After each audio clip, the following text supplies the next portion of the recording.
Good morning बच्चों। पहले तो मैं एक्सट्रीमली सॉरी कि पहला दिन ऐसा हुआ कि मैं बिना अलार्म लगाए सोया और वास्तव में सोया रह गया। मेरी नींद ही 8:15 में टूटी। उसके बाद मैं भागा, घड़ी देखा, सोचा कि 9 बजे से क्लास है। जैसे तैसे भागता हुआ किस तरह काम किया। पहले मैं आप लोगों को जो कहता था, आज मैं खुद उसमें फंस गया।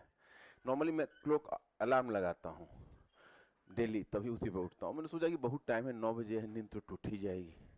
आज नहीं लगाते हैं, सोते हैं। मौसम भी कुछ ऐसा था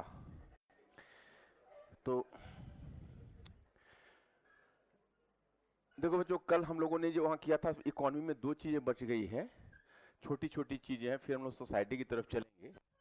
एक पहले आप लोग हेडिंग डालो, ग्रामीण ऋणग्रस्ता। ग्रामीण ऋणग्रस्ता।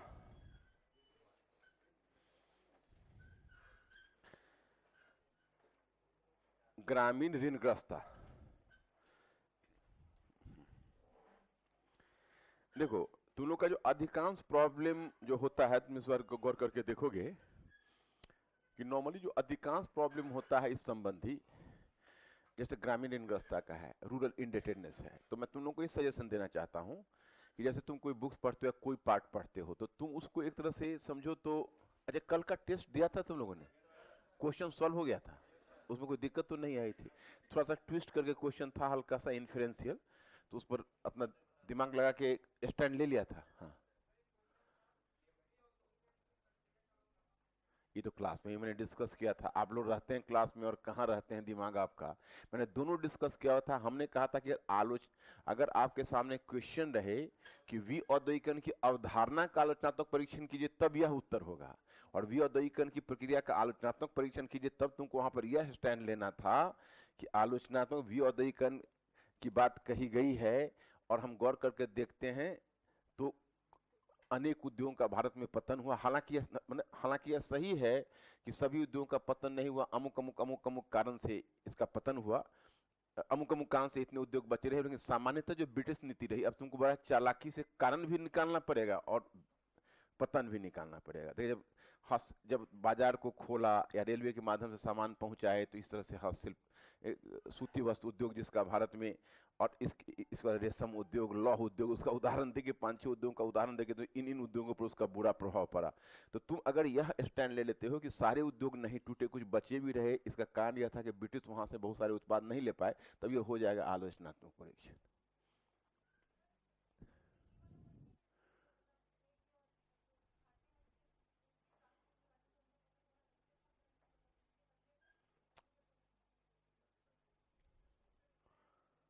विऔद्योगीकरण में तो दोनों होता है ना। अगर किसी के शरीर में ब्लड नहीं है तो दोनों कारण होगा। एक तो इंटरनल ब्लीडिंग हो रहा होगा, ये भी कारण हो सकता है, और ब्लड नहीं बन रहा होगा, दूसरा कारण भी हो सकता है। तो नॉर्मली तो ये क्यों पूछ रहे हो कि सर ये पॉइंट नहीं दे सकते हैं? कि आप, तुम लोग को ह्यूमैनिटी में मैंने पारंगत बना दिया, कुछ भी दे सकते हो, लेकिन अभी भी तुम लोग बचकाना क्वेश्चन करते हो। क्या तुम लिखा वो मायने नहीं है, तुम वहां पर कैसे रेलिवेंस बना के लिखा वो मायने रखता है।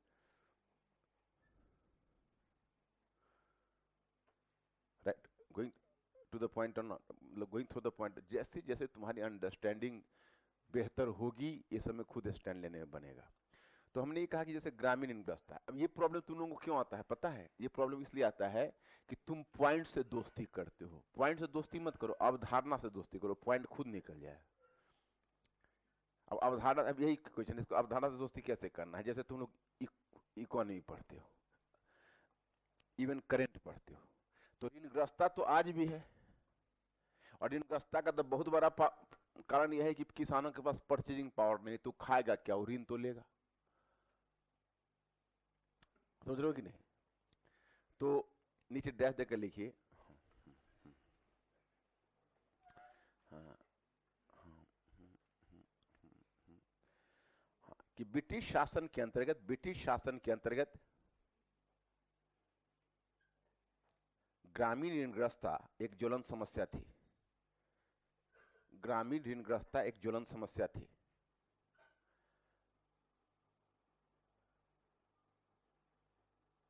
एक ज्वलंत समस्या थी।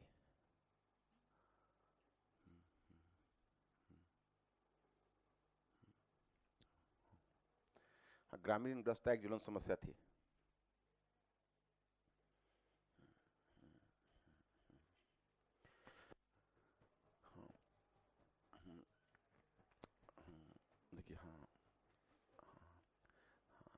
इस समस्या की जड़ ब्रिटिश आर्थिक नीति में निहित थी। ब्रिटिश आर्थिक नीति में निहित थी। ब्रिटिश आर्थिक नीति में निहित थी।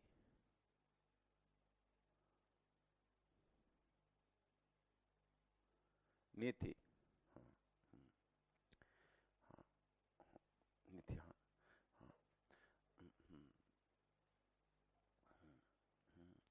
हाँ, निम्नलिखित कारकों ने, इस काल में निम्नलिखित कारकों ने ग्रामीण ऋणग्रस्तता को प्रोत्साहन दिया। इस काल में निम्नलिखित कारकों ने ग्रामीण ऋणग्रस्तता को प्रोत्साहन दिया।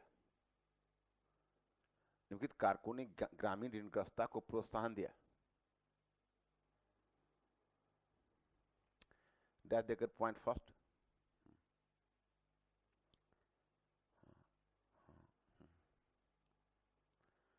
कि भू राजस्व की दर का अधिकतम निर्धारण, भू राजस्व की दर के अधिकतम निर्धारण, भू राजस्व की दर के अधिकतम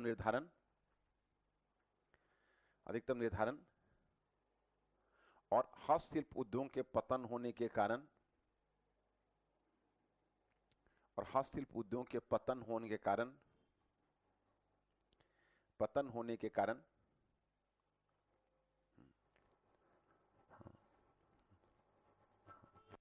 प्रति व्यक्ति आय में गिरावट आना,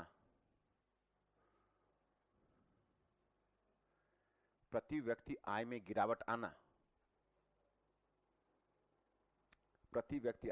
आना, पकड़ लोगे इसे।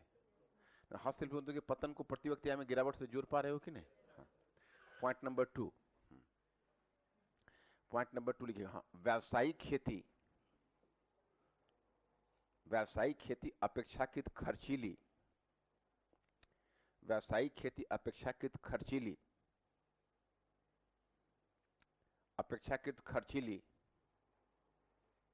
हाँ, खर्चीली या व्यवसाध्य भी कह सकते हो।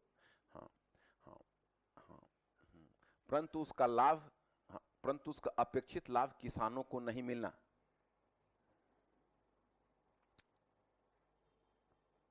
उसका अपेक्षित लाभ किसानों को नहीं मिलना।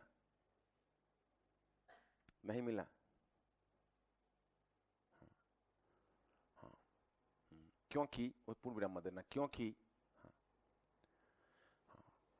औपनिवेशिक शासन के अंतर्गत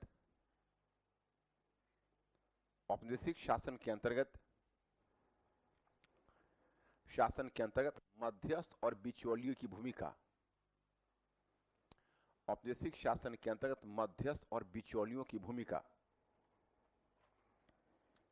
औपनिवेशिक शासन के अंतर्गत मध्यस्थ और बिचौलियों की भूमिका अत्यधिक महत्वपूर्ण। औपनिवेशिक शासन के अंतर्गत मध्यस्थ और बिचौलियों की भूमिका अत्यधिक महत्वपूर्ण। बिचौलियों की भूमिका अत्यधिक महत्वपूर्ण। Is this point clear? कोई दिक्कत तो नहीं? अच्छा, अब नेक्स्ट वन पॉइंट लीजिएगा। Point number 3। पॉइंट नंबर 3 में आप रखिए मध्यस्थ और बिचौलियों की भूमिका अत्यधिक महत्वपूर्ण। हाँ, पॉइंट नंबर 3 में लिखिएगा। हाँ, अर्थव्यवस्था के मौद्रीकरण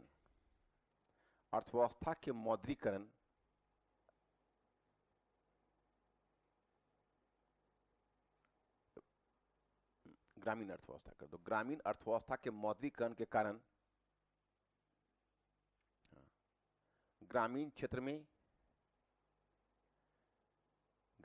में मौद्रिक लेन देन को प्रोत्साहन, ग्रामीण क्षेत्र में मौद्रिक लेन देन को प्रोत्साहन, ग्रामीण क्षेत्र में मौद्रिक लेन देन को प्रोत्साहन, पकड़ लोगे इसे? कोई दिक्कत तो नहीं? नेक्स्ट पॉइंट, मुद्रा रहेगी तभी ना। एक समय तक जब मुद्रा का प्रचलन कम था तो तुमसे किसी से गेहूं उधार लेते, अनाज उधार लेते। मुद्रा कहोगे मुद्रा मेरे पास है ही नहीं, दूंगा कहां से, है ना? तो मुद्रा उपलब्ध होगा। क्या? हाँ, ब्याज तो दूसरी चीज हुई। हमारे कहने का मतलब ये मुद्रा तुम्हारे पास होगा तब मुद्रा का लेन देन होगा। मुद्रा ही जब कम होगा तो कैसे लेन देन होगा? जब मुद्रा का लेन देन बढ़ेगा तो तुम पैसा जमा करके रखोगे, तुमको भी स्वार्थ होगा कि हम, है ना। नेक्स्ट वन, हाँ हाँ हाँ, देखिए, हाँ लिखिएगा, हाँ हाँ लिखिएगा, हाँ हाँ, कि भूमि भूमि भूमि पर निजी स्वामित्व होने, भूमि पर निजी स्वामित्व होने, भूमि पर निजी स्वामित्व होने तथा भूमि पर निजी स्वामित्व होने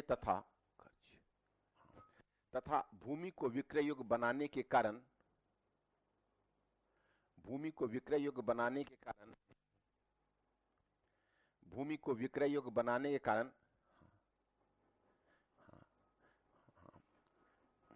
ऋण का लेन देन आसान, ऋण का लेन देन आसान,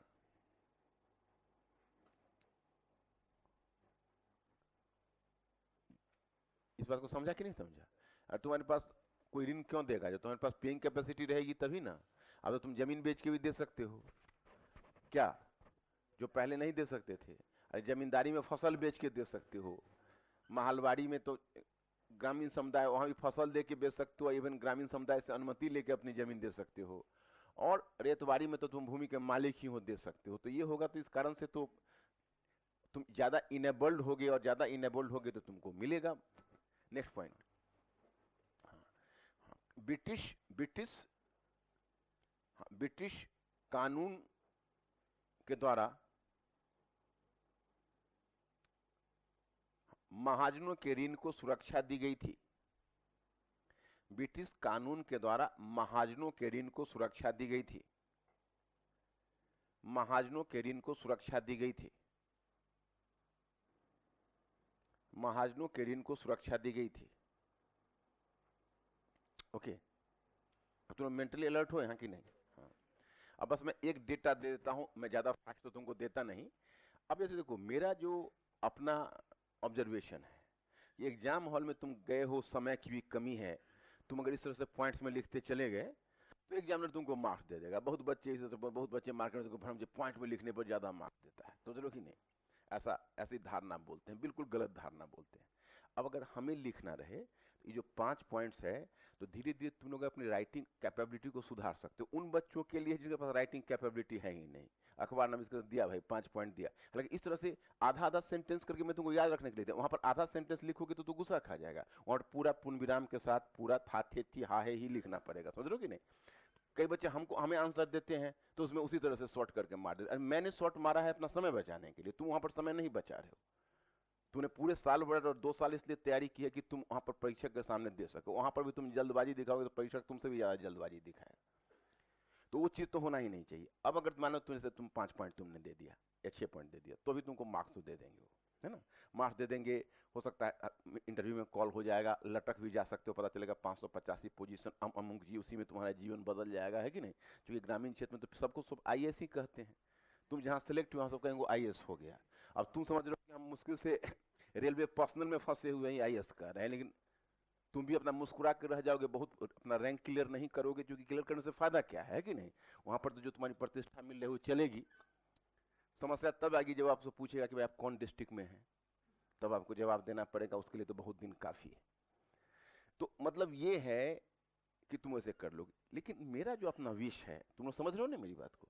जैसे कोई बच्चा अगर एक बिंदु को उठाता है और एक बिंदु को दूसरे बिंदु से जोड़ते हुए, समझ रहे हो कि नहीं, कि ग्रामीण क्षेत्र में कैसे परिवर्तन हो रहा है, उससे ऋणग्रस्तता पर ऐसा लिखता है ना, तो आईएएस टाइप राइटिंग होगी। Are you getting this point और नॉट? मेरी बात दोनों तक पहुंची? कुछ लोगों की राइटिंग में जिसकी कैपेबिलिटी है, वो धीरे धीरे थोड़ा ट्रांजिशन लेके, है ना, थोड़ा ये करके, और तब कहोगे परीक्षक का ध्यान कई बार हमें भी जाता है, लेकिन अच्छी राइटिंग रहेगी तो सब तो पढ़ते ही हैं, उसमें कोई पढ़ने में कोई दिक्कत नहीं। फिर भी जहां मुख्य बिंदु तुमको लगे, हल्का सा पेन से वहां पर 2-4 शब्द 2-4 शब्द 2-4 शब्द ऐसे करते हुए, और पैराग्राफ चेंज करके ही अगर तुम, लेकिन तुमको घड़ी देखना पड़ेगा कि कितना टाइम ले रहा है। पता चला कि 25 मिनट में तुमने एक क्वेश्चन लिखा, तो तुम्हारा क्वेश्चन छूट जाएगा, तो लेने के देने पड़ जाएंगे, नंबर 1। नंबर 2 कि सारा क्वेश्चन वैसा तुम नहीं लिख पाओगे, लास्ट में जब तुमको छूटने लगेगा तो तुम अपना पॉइंट देके भी निकल लेना। लेकिन बैलेंस राइटिंग ऐसा होना चाहिए कि तुम ऐसी हैबिट डेवलप करो फास्ट राइटिंग की, कि तुम यहीं से मिनट मिला के जाओ कि हमारे पास भाई 5 क्वेश्चन होंगे, हमको इतने मिनट में, वहां पर जाके वहां पर 5-7 मिनट 10 मिनट का तो इजाफा खुद हो जाएगा। परीक्षा भवन में हमने भी देखा है, मेरी भी राइटिंग स्लो थी, दिक्कत होती थी लिखने में, हमेशा क्वेश्चन छूटने का डर लगा रहता था। लेकिन वहां पर मैनेज, यहाँ पर लिखने से वहां ज्यादा बढ़िया मैनेज हो जाता है। वहां पर 10-5 मिनट इधर उधर हो जाता है, मतलब 10 मिनट का इजाफा तो जरूर हो जाएगा लिखने में, तुमको समझ रहे हो कि नहीं। तो राइटिंग में इसलिए तुमको, तुम जैसे स्ट्रेस दे रहे हो ना, तो जितना स्ट्रेस देते चलोगे ये सब डेवलप करता चलेगा। यहाँ पर केवल एक डेटा मैं बता रहा हूँ, उसको ध्यान रखना, लिखना कि एक आकलन के अनुसार, नीचे पैराग्राफ चेंज करके, एक आकलन के अनुसार 1911 में, एक आकलन के अनुसार 1911 में ग्रामीण ऋण की राशि,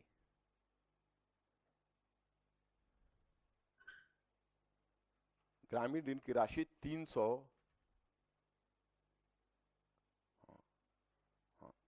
300 मिलियन रुपए थी, 300 मिलियन रुपए थी, जो 1937 में बढ़कर 1800, जो 1937 में बढ़कर 1800 मिलियन रुपए हो गई, 1800 मिलियन रुपए हो गई। ओके, हाँ, अब लिव इट। अब नेक्स्ट वन लिखना ब्रेक देकर।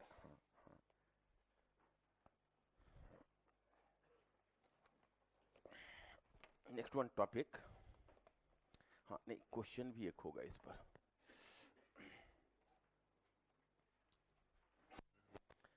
जो क्वेश्चन में लिखवाता हूँ उस क्वेश्चन पर घर पर जाके विचार करते हो, लग जाता है, हो जाएगा हमसे, क्या नहीं।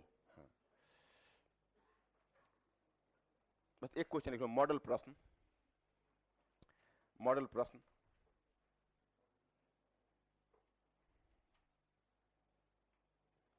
मॉडल प्रश्न में लिखो कि अकाल एवं ग्रामीण ऋणग्रस्तता, अच्छा 1300 मिलियन है, 300 करोड़ था, सॉरी मिलियन काट के करोड़ करो, 300 करोड़ और 1800 करोड़ करना, हाँ करोड़ करोड़। अब मैंने करोड़ रुपए, 300 करोड़ रुपए और 1800 करोड़ रुपए। अब नीचे मॉडल प्रश्न लिखो, अकाल एवं ग्रामीण ऋणग्रस्तता, अकाल एवं ग्रामीण ऋणग्रस्तता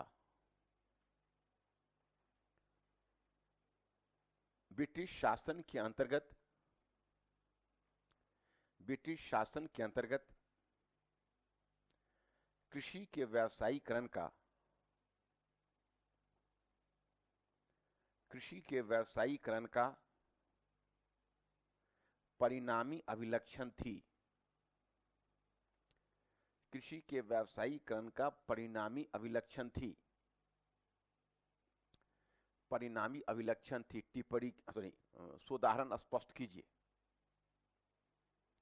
सोदाहरण स्पष्ट कीजिए। सोदाहरण समझ रहे हो ना, उदाहरणों के साथ।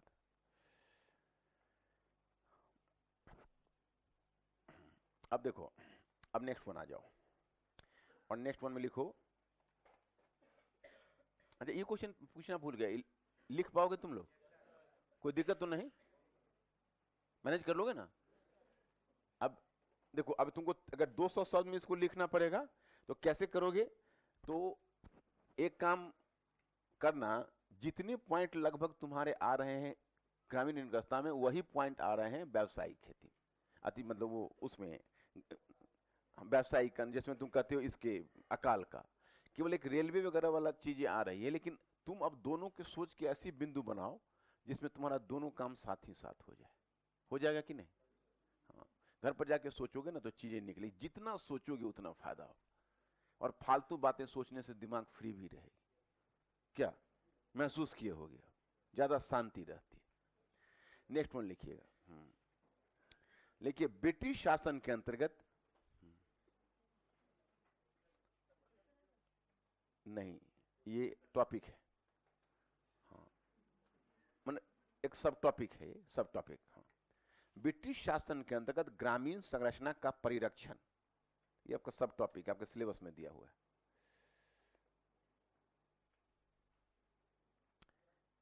हाँ,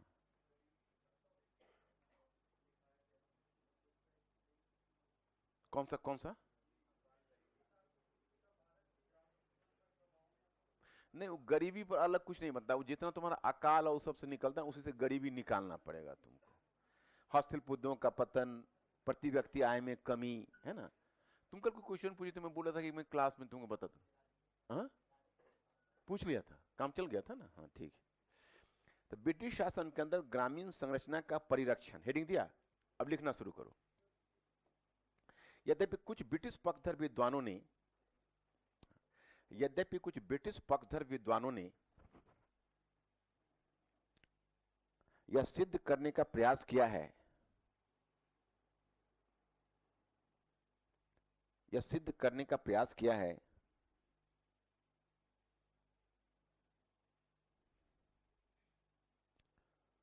कि ब्रिटिश शासन ने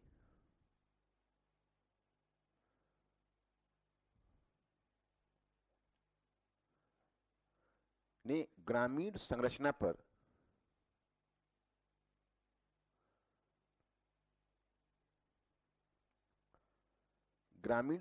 पर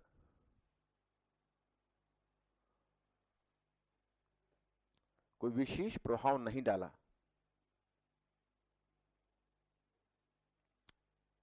विशेष प्रभाव नहीं डाला। उस काल में जो परिवर्तन आए वो महज ऊपरी और सतही थे।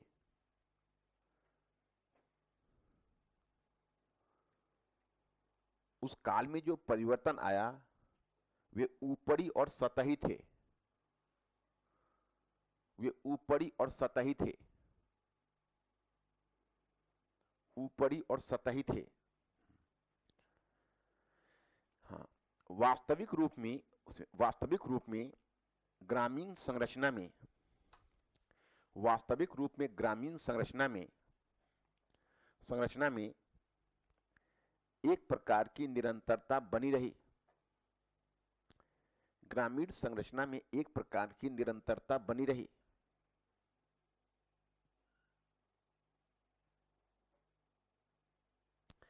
एक बात बताओ, इस बात से हम लोग सहमत हो जाएं कि असहमत हो? कितने लोग असहमत वाले में हो और सहमत वाले में?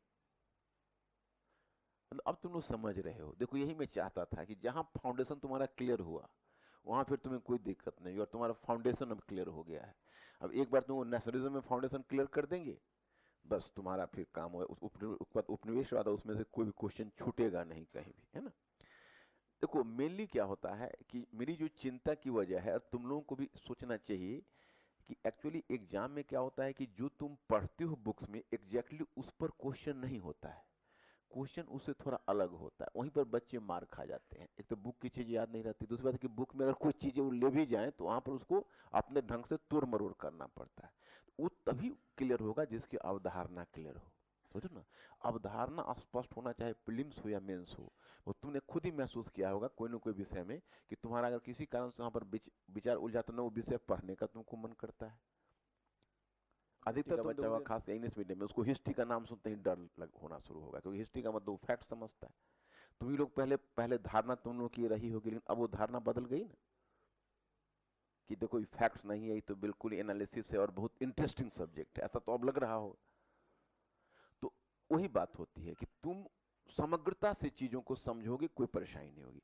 अब इसका पहले हम लोग खंडन करेंगे, समझ रहे हो कि नहीं? इस बात को हम नहीं एग्री कर रहे, तो इसी में साथ में देना शुरू करो। परंतु गहराई से परीक्षण करने पर यह ज्ञात होता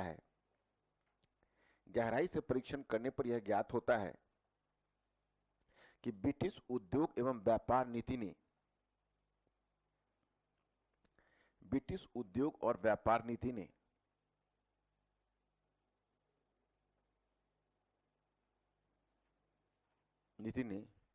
भारत की ग्रामीण संरचना को गहरे स्तर पर प्रभावित किया। भारत की ग्रामीण संरचना को गहरे स्तर पर प्रभावित किया।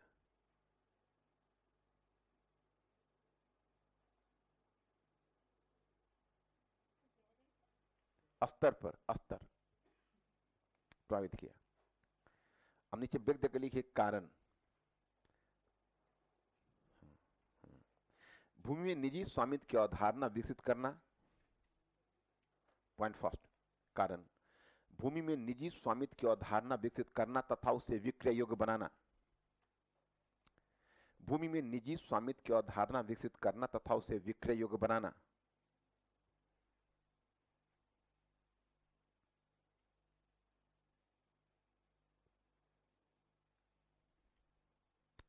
उसे विक्रय योग्य बनाना।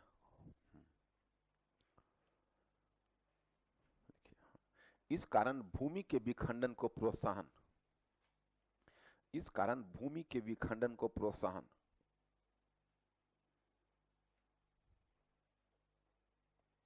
भूमि के विखंडन को प्रोत्साहन। पॉइंट नंबर 2, भू राजस्व का अत्यधिक दबाव के कारण, भू राजस्व के अत्यधिक दबाव के कारण, भू राजस्व के अत्यधिक दबाव के कारण व्यावसायिक फसलों की खेती को अपनाना।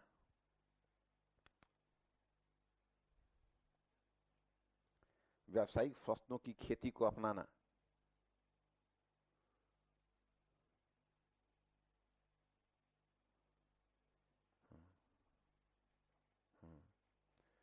अपनाना।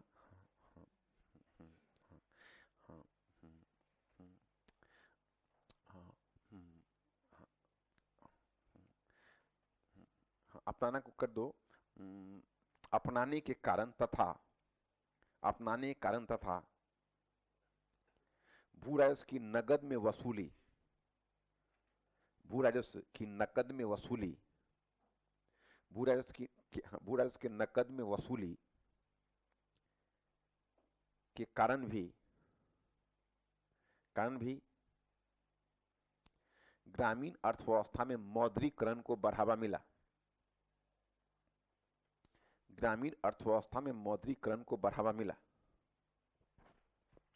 मौद्रीकरण को बढ़ावा मिला। बढ़ावा मिला। मौद्रीकरण को बढ़ावा मिला।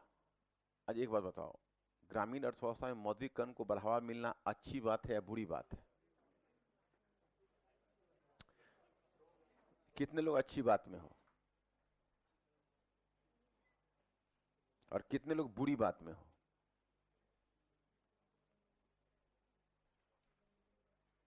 अच्छी बात या बुरी बात? दोनों मिक्स कैसे रहेगा? नहीं नहीं नहीं नहीं, यजमानी वजानी छोड़ो, यजमानी को टूटने दो।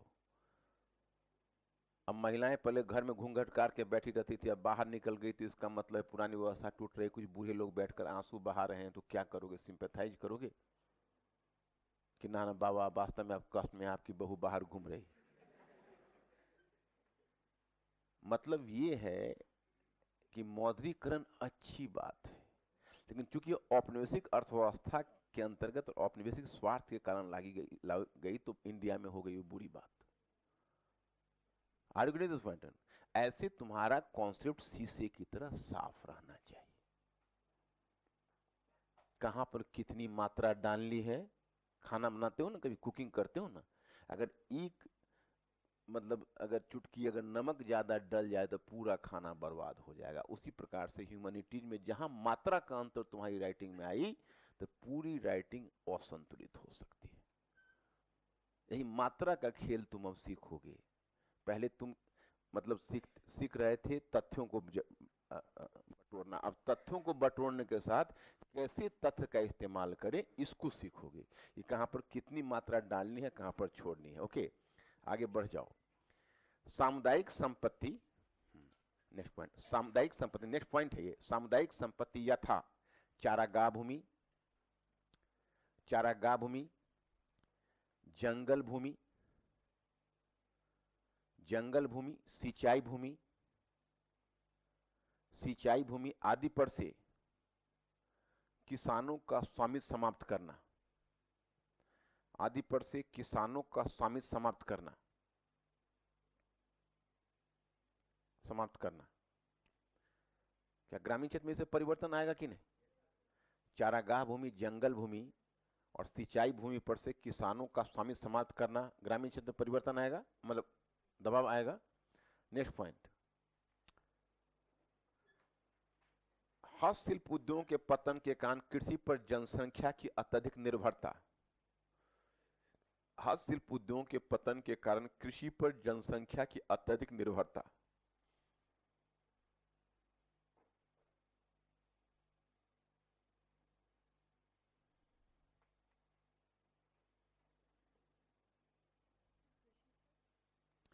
कृषि पर जनसंख्या की अत्यधिक निर्भरता। ये पॉइंट तो जान ही रहे हो तुम लोग। हाँ तो कुछ बस इसमें इतने ही पॉइंट तुम ध्यान रखो। अब देखो तुम लोगों का हो गया इकोनॉमी का, क्यों जहां हम लोग कृषि का व्यावसायीकरण हमने किया था, तो उसका एक टेल क्वेश्चन, टेल पार्ट था जो आपके सिलेबस में मेंशन है, वह है ग्रामीण श्रमिकों का विकास, मतलब ग्रामीण श्रमिकों, ग्रामीण मजदूरी को प्रोत्साहन। तो ग्रामीण मजदूरी को प्रोत्साहन उस पर हमारे बुकलेट में तो दिया हुआ है, लेकिन पढ़ा है कि नहीं तुम लोगों ने, लेकिन वहां पर तुम्हें हम करवाना भूल गए थे। तो एक काम करो, जहां पर तुमने कृषि का व्यवसाय करने का तो चौथाई छोड़ी हुई है तुमने क्या, बस तुमको 2-3 पॉइंट दिया हुआ है। मैंने चौथाई छोड़ के लिखते हो कि पूरा पेज भर लेते हो? पूरा पेज भर लेते हो तो गए तुम बैठो। जिस समय लिखना चाहिए, राइटिंग का नियम होता है कि चौथाई छोड़ के लिखे। अब अगर चौथाई छोड़ के नहीं लिखोगे तो तुमको अगर खुद रिवाइज करोगे और साइड में पॉइंट लिखना पड़ेगा याद करने के, तो कैसे लिखोगे? तो जो नहीं चौथाई छोड़ा है वो मस्ती करे, और जो चौथाई छोड़ा है वो मेरी बात को फॉलो करे। चौथाई छूटा हुआ है ना? हाँ ठीक है। तो जहां जहां पर चौथाई में ऊपर से ही, जहां पर तुमने कृषि का व्यवसायीकरण लिखा हुआ है ना, वहीं पर कहीं पर लास्ट वाले पेज में वहां पर देते ना ग्रामीण मजदूरी। हाँ, ग्रामीण मजदूरी को प्रोत्साहन। अब बहुत तो कृषि का व्यवसायीकरण मिल ही नहीं रहा होगा, मुझे आना पड़ेगा वो लगता है खोजने के लिए उसकी कॉपी में। ग्रामीण मजदूरी को प्रोत्साहन लिखो। लास्ट में, जहां पर जिस पेज में लास्ट में दिखाया हुआ, पीछे ही ले लो, जहां तुमको मन है लिखो। ग्रामीण मजदूरी को प्रोत्साहन।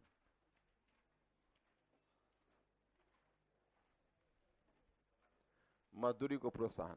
हाँ, हाँ, हाँ।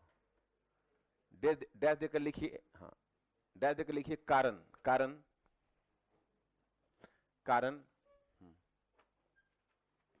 हाँ कारण। हाँ, हाँ, भूमि के विखंडन के कारण जोत का आकार छोटा होना। भूमि के विखंडन के कारण जोत का आकार छोटा होना। भूमि के विखंडन के कारण जोत का आकार छोटा होना।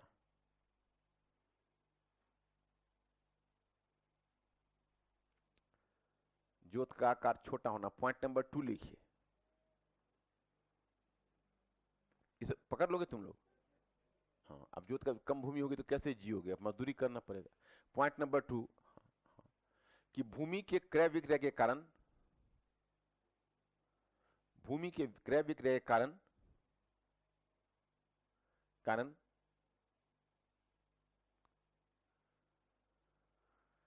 सीमांत किसानों का, सीमांत किसानों का भूमिहीन श्रमिक के रूप में ढल जाना।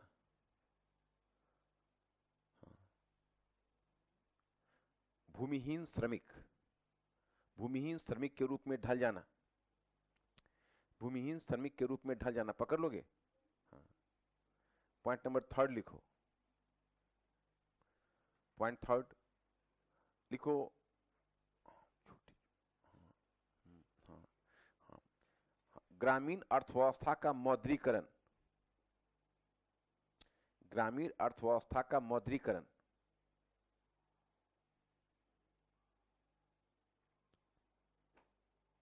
ग्रामीण अर्थव्यवस्था का मौद्रीकरण, पकड़ लोगे इसे?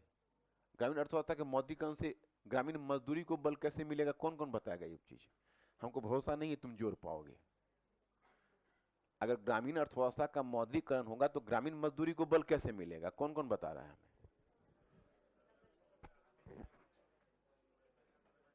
नगद अवेलेबल रहेगा तो तुम अपॉइंट करोगे, है ना?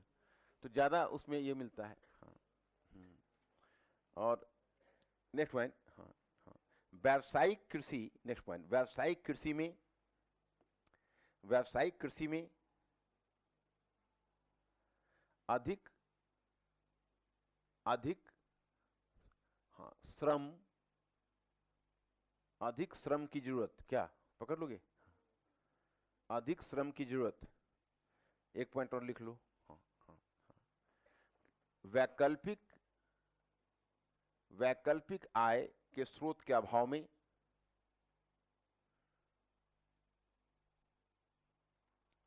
वैकल्पिक आय के स्रोत के अभाव में छोटे किसानों के द्वारा वैकल्पिक आय के स्रोत के अभाव में छोटे किसानों के द्वारा खेती करना। हाँ, छोटे किसानों के द्वारा पूरक आय के लिए खेती करना। छोटे किसानों के द्वारा पूरक आय के लिए खेती करना। हाँ? पूरक आय, पूरक समझते हो कि नहीं? तो लिखो पूरक आय के रूप में खेती करना। पकड़ लोगे इसे कि नहीं? अब मैंने जो शब्द कहा उसका मतलब समझाओ। वैकल्पिक आय के साधन के अभाव में, पहले वैकल्पिक आय का साधन क्या था? जो वैकल्पिक आय के साधन का अभाव हो गया, हासिल हो जाएगा पतन। अब तुम लोग समझ रहे हो चीजों को। अब बच्चों इकोनॉमी वाला पार्ट तो तुम्हारा पूरा हुआ। अब मॉडल क्वेश्चन कुछ लिखवाता हूं और फिर हम लोग सामाजिक नीति की तरफ बढ़ेंगे। तो आप मॉडल क्वेश्चन लिखो, मॉडल क्वेश्चन, मॉडल प्रश्न। ये तुम्हारा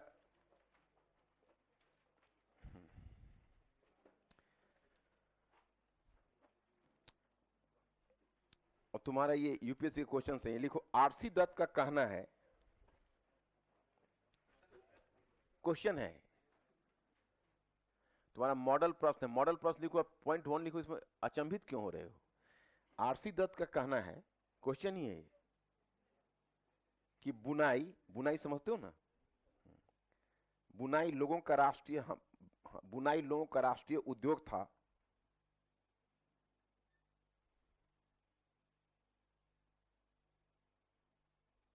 बुनाई लोगों का राष्ट्रीय उद्योग था और लाखों महिलाएं कताई करती थी। लाखों महिलाएं कताई करती थीं।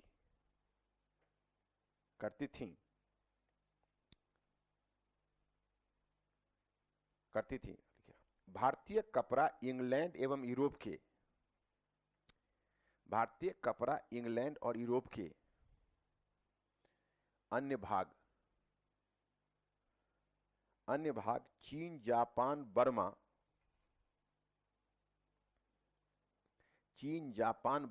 अरब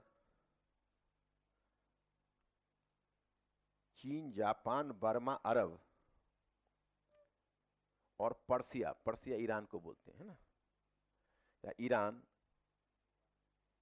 और अफ्रीका के कुछ भागों में जाता था।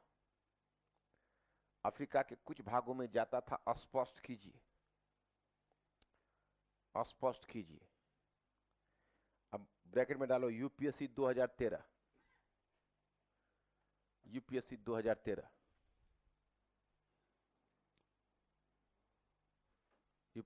इस क्वेश्चन को आंसर मैनेज कर लोगे?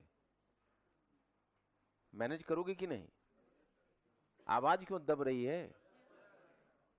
पेज पर से ही तो उठा के रखना है, इसमें वो भी नहीं कर पाओगे। तुम्हारा पीछे वाले में हमने जहां कप लिखाया है, कपास, कहां कितना विस्तार से लिखा दिया है वहां से, जिसमें महिलाएं कताई करेगी, कताई का इनकम जाएगा, उसका पुरुष जाके बेचेगा। वो गांव का जो शिल्पी होता था उसका संपर्क नगरीय शिल्पी से होता था। क्योंकि इसलिए होता था कि चूंकि नगर में जो बनते थे, क्योंकि भारत जब निर्यात करता था तो निर्यात करने में क्या होता था कि एक रूरल जनसंख्या जो वहां थी, रूरल जनसंख्या भी हिस्सा लेती थी उत्पादन में। जो यजमानी पद्धति से जो जुड़े हुए थे, जो भारत में जो श्रमिक, वो केवल यजमानी तक ही सीमित नहीं थे, वो किसानों की जरूरत को पूरा करने। गांव में जब मुद्रा का प्रवेश हुआ तो किसानों की जरूरत के गांव में व्यापारी भी आते थे और गांव में व्यापारी का अनाज भी खरीदते थे, और वही व्यापारी इन यजमानी वाले को हायर भी कर लेते थे कि भैया तुम भी बनाओ और तुम्हारा प्रोडक्ट हम ले जाएंगे। समझ रहे हो कि नहीं? तब महिलाओं को क्या होता था कि महिलाएं जाके कताई वाली अपने बेच लेती थी उनके हाथों। तो लाखों महिलाएं उसमें की हुई थी। जो मैंने तुमको वहां सूती वस्त्र बताया, वहीं से उत्तर निकल के आएगा। नेक्स्ट क्वेश्चन लिखो, ब्रिटिश उपनिवेशवाद के शक्तिशाली, अब देखो शब्द का थोड़ा सा प्रयोग दूसरे ढंग से किया है। ब्रिटिश उपनिवेशवाद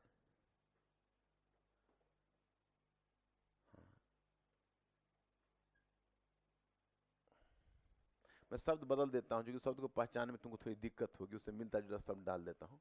क्या लिखवाई दें? द ब्रिटिश उपनिवेशवाद के शक्तिशाली प्रणोद, प्रणोद, हाँ लिख देता हूं, उपनिवेशवाद के शक्तिशाली प्रणोद, उपनिवेशवाद के शक्तिशाली प्रणोद के अधीन, प्रणोद के अधीन भारतीय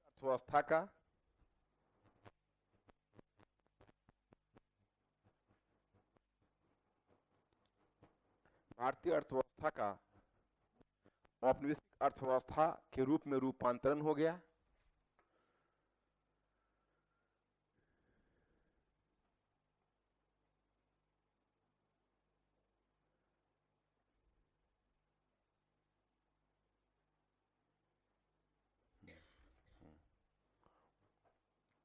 औपनिवेशिक अर्थव्यवस्था के रूप में रूपांतरण हो गया, जिसकी संरचना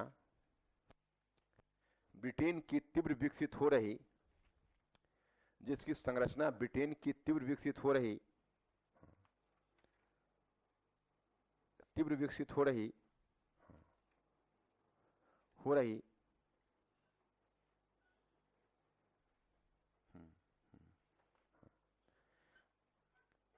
औद्योगिक अर्थव्यवस्था की आवश्यकताओं के द्वारा निर्धारित हुई।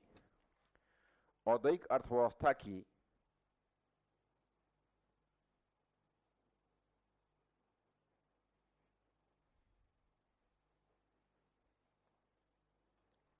ब्रिटेन की तीव्र विकसित हो रही औद्योगिक अर्थव्यवस्था की आवश्यकताओं के द्वारा निर्धारित हुई।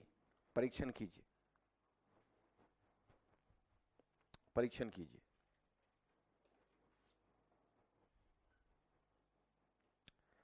परीक्षण कीजिए। अब ब्रैकेट में लिखो यूपीएससी 2015, यूपीएससी 2015। हाँ, अब नीचे यहीं पर अथवा देकर शब्द लिखो तो, नीचे ब्रेक देकर अथवा और फिर शब्द लिखो तो, अथवा देके लिखो ब्रिटेन में विकसित हो रही, ब्रिटेन में विकसित हो रही औद्योगिक पूंजीवाद ने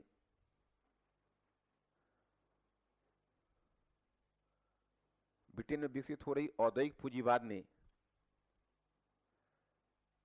ब्रिटिश शासन के अंतर्गत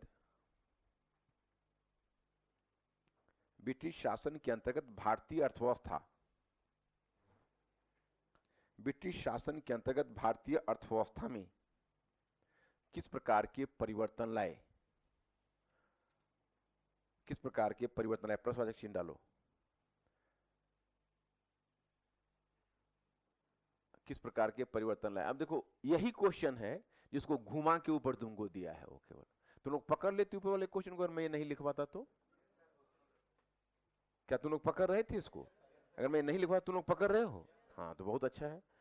अब इस क्वेश्चन को लिखने में तुम लोगों से बढ़िया कौन लिख सकता है? क्या कुछ खास आश्वासन नहीं दे रहे हो? कितने लोग लिख लोगे इसको? बहुत मुश्किल से हाथ उठाए हो, डाउट है तुम पर। हमको दिक्कत है क्या? आपको पूछ रहा है अर्थव्यवस्था में क्या परिवर्तन, सीधे सोचोगे कृषि, उद्योग, व्यापार। हाँ, कृषि, अर्थव्यवस्था, उद्योग, व्यापार, मतलब भारतीय पूछ रहा है कि भारत के अंदर भारतीय अर्थव्यवस्था में क्या परिवर्तन लाए। तो मैंने ये डायग्राम बताया, तो सब डायग्राम तुमको इंडिकेट कर दिया क्या करना है। तो तुम लोग केवल ये करना जो परिवर्तन लाए, परिवर्तन के साथ साथ प्रभाव की तरफ इशारा करते हुए चला जाना, समझ लो ना। ऐसा नहीं कि परिवर्तन लाए उसके बाद मुस्कुरा देना, देखो बहुत बढ़िया परिवर्तन लाए। और तुम्हारा अगर तुम थेसिस लाइन में ही अगर ये लिख डालते हो कि ब्रिटिश आर्थिक नीति ने भारत के परंपरागत ढांचे को तो तोड़ दिया, परंतु उसके विकल्प के रूप में, हाँ, उसके विकल्प के रूप में पूंजीवादी ढांचे का विकास नहीं किया, तो वहीं से तुम्हारा शुरू हो जाएगा। तुम कैसे कृषि अर्थव्यवस्था को तोड़ रहा है, यजमानी पद्धति को तोड़ रहा है, स्वनिर्भर ग्रामीण अर्थव्यवस्था को तोड़ रहा है, परंतु जनसंख्या का चूंकि अधिभार कृषि के ऊपर पड़ रहा है। कैसे ब्रिटिश भू राजनीति और व्यापार नीति के कारण अत्यधिक भू राजस्व का दबाव और हस्तशिल्प उद्योग के पतन के कारण किसानों की स्थिति खराब हो रही है। उस तरह से फिर व्यापार में देखो, कच्चे माल का निर्यातक और तैयार माल का आयातक समझ रहे हो तुम मेरी बात को? उसका उद्योगों में देखो कि उद्योगों का भारत में विऔद्योगीकरण को एक तरफ पुराने उद्योग को तोड़ दिया जाना, दूसरा नए उद्योग की स्थापना नहीं करना, क्योंकि भारत को बाजार के रूप में विकसित करना है। समझ रहे हो कि नहीं? अब देखते हैं कि तुम लोग मतलब मैनेज हो जाएगा बढ़िया से, चूज ढंग से। हाँ, नेक्स्ट क्वेश्चन। मुक्त व्यापार के बलों ने, मुक्त व्यापार के बलों ने, मुक्त व्यापार के बलों ने एवं व्यापार तथा निवेश के सहायक,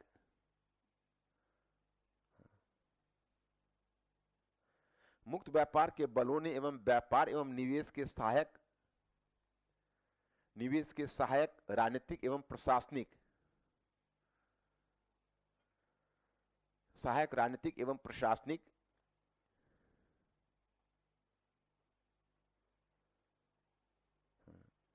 परिवेश के निर्माण में अंग्रेजों के, परिवेश के निर्माण में अंग्रेजों के प्रयास ने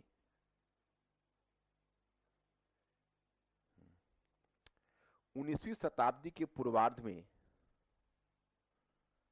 19वीं शताब्दी के पूर्वार्ध में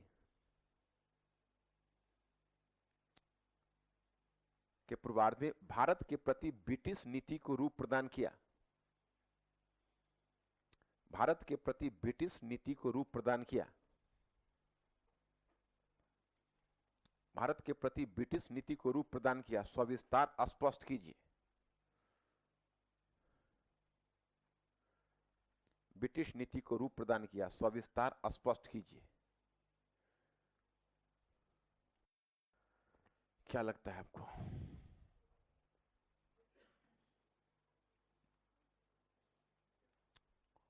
ओके,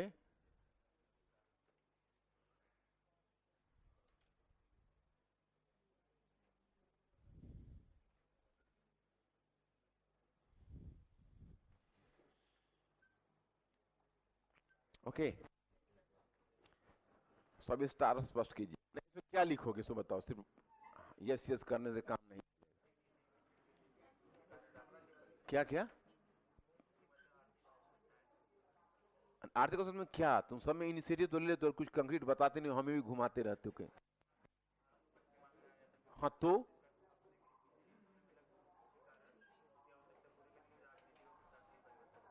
अच्छा, राजनीतिक और प्रशासनिक परिवर्तन करेगा। राजनीतिक में क्या परिवर्तन करे और प्रशासनिक में? हाँ, अब तुम धीरे धीरे समझदार हो रहे हो। तुम खैर मनाओ कि यहाँ तुम आ गए, है कि नहीं? हाँ, हाँ, मतलब तुम जो डायरेक्शन पहले पकड़े थे बड़ा घबराने वाला था, लेकिन धीरे धीरे लाइन पर आ रहे हो सकता है भविष्य सुधर जाए। देखो यहाँ पर राजनीतिक और प्रशासनिक फैक्टर बोल रहा है, तो ना अब तुमको इसमें दिखाना यह है कि उस जो इकोनॉमिक पॉलिसी थी, वो इकोनॉमिक पॉलिसी तात्कालिक राजनीति पर, प्रशासन पर क्या ध्यान दे रहा है। लेकिन अब उसमें ध्यान रखना है तुम्हें कि अब तुम्हें मुक्त व्यापार का बल और निवेश की जो जरूरत है, तो उसमें जैसे तुम दिखाओगे राजनीतिक वाले में तो कॉन्क्वेस्ट को प्रोत्साहन दे रहा है। अब कॉन्क्वेस्ट में गवर्नर जनरल के ऊपर नहीं चला, इसने ये किया, वो नेपाल युद्ध लड़े, वो अफगान युद्ध लड़े, ये राम कहानी नहीं कहानी है। मतलब कि विलय पर बल दे रहे थे। इसने 2-3 गवर्नर जनरल जो मेजर विलय किया उसका नाम देते हुए कि उसे किया, क्योंकि अब भारत में रेलवे का भी विस्तार किया जाना था, टेलीग्राफ का भी विस्तार किया जाना था, बाजार के रूप में विकसित किया जाना था, तो अधिक से अधिक क्षेत्रों को अपने अंतर्गत लिया जाना जरूरी था। इसलिए पूर्व नीति को उलटकर ब्रिटिश ने अनियंत्रित विस्तार पर बल दिया। लाइकवाइज यू कैन से कि अगर भारत में यातायात और संचार, नहरों और सड़कों का विकास किया जाना था, इस सब के लिए तो अपनी जीत रखना पड़ेगा ना, तभी ना तुम वहां पर अपना डेवलप करोगे। और प्रशासनिक क्षेत्र में हम देखते हैं कि वो एक ऐसे प्रशासनिक संरचना का निर्माण करना चाहते थे जो ब्रिटिश औद्योगिक पूंजीवाद के हित के अनुकूल है। इसलिए न्याय व्यवस्था में परिवर्तन लाया गया, भू राजस्व व्यवस्था में परिवर्तन लाया गया, ताकि भू राजस्व के एक व्यापक निवेश को, एक बड़े निवेश को औद्योगिकरण के क्षेत्र में निवेश किया जा सके। इस थोड़ा बनाना है, थोड़ा सा टेस्ट करना है ना।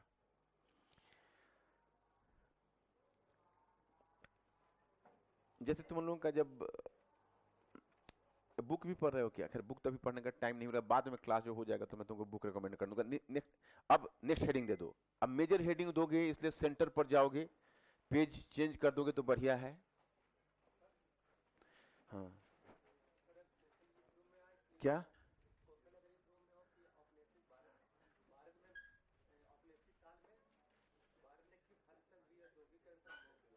विद्युतीकरण का,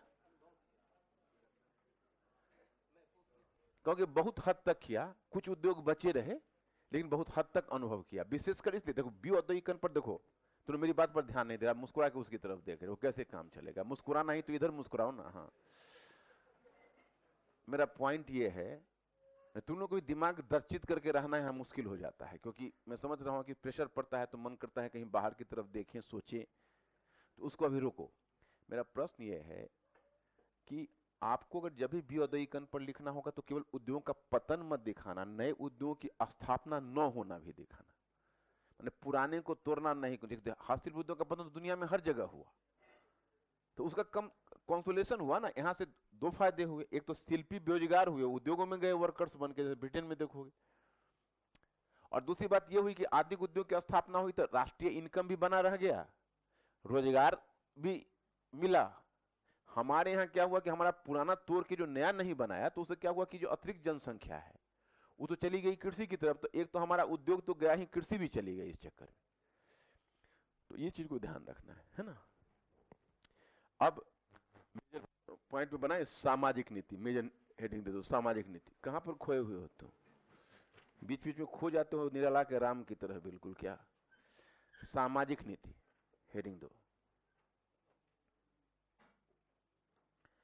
एक बात बताओ, सामाजिक नीति में क्या होने वाला है? पूर्व काल में क्या था, इस काल में क्या है? कौन कौन बताओगे? इस काल में सामाजिक नीति में क्या होने वाला है? निरंतरता बनाए रखोगे या परिवर्तन? अच्छा, परिवर्तन के कारण कौन कौन बताया, क्यों परिवर्तन होगा? क्या जैसे मान लो, क्या सती प्रथा को रोकोगे, विधवा पुनर्विवाह होगा, तो क्या लगता है कि जब सती जलने से बच जाएंगी तो बहुत अधिक कीमती कीमती साड़ियां, फैंसी साड़ियां पहनेंगी जिससे बाजार बनेगा क्या? और जब विधवाओं का विवाह होगा तो विधवाएं भी अब नई नए कपड़े पहनेंगी तो ब्रिटिश कपड़े बिकेंगे, यही सोच रहे हो ना? तो फिर क्या होगा?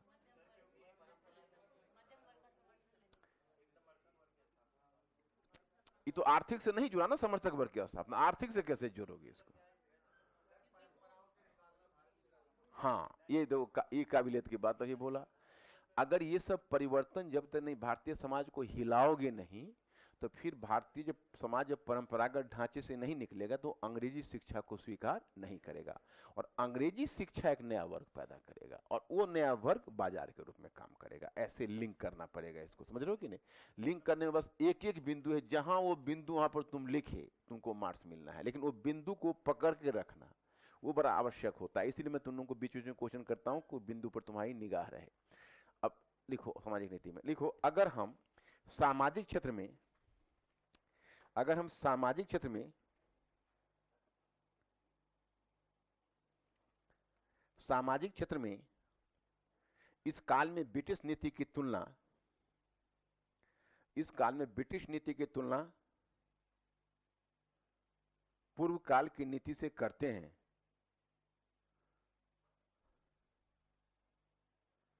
नीति से करते हैं, तो अंतर स्पष्ट हो जाता है, तो अंतर स्पष्ट हो जाता है।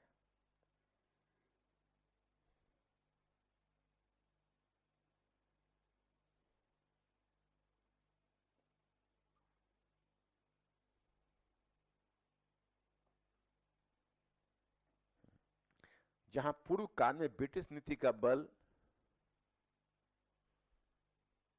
जहां पूर्व काल में ब्रिटिश नीति का बल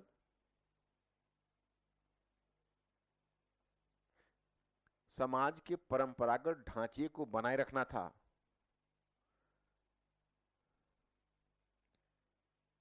समाज के परंपरागत ढांचे को बनाए रखना था,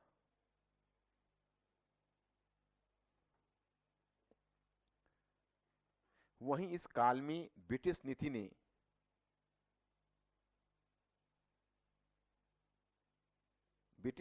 सामाजिक क्षेत्र में, ब्रिटिश नीति ने सामाजिक क्षेत्र में व्यापक सुधार एवं परिवर्तन पर बल दिया। ये तो क्लियर है, इसमें तो कुछ बताने की जरूरत नहीं है।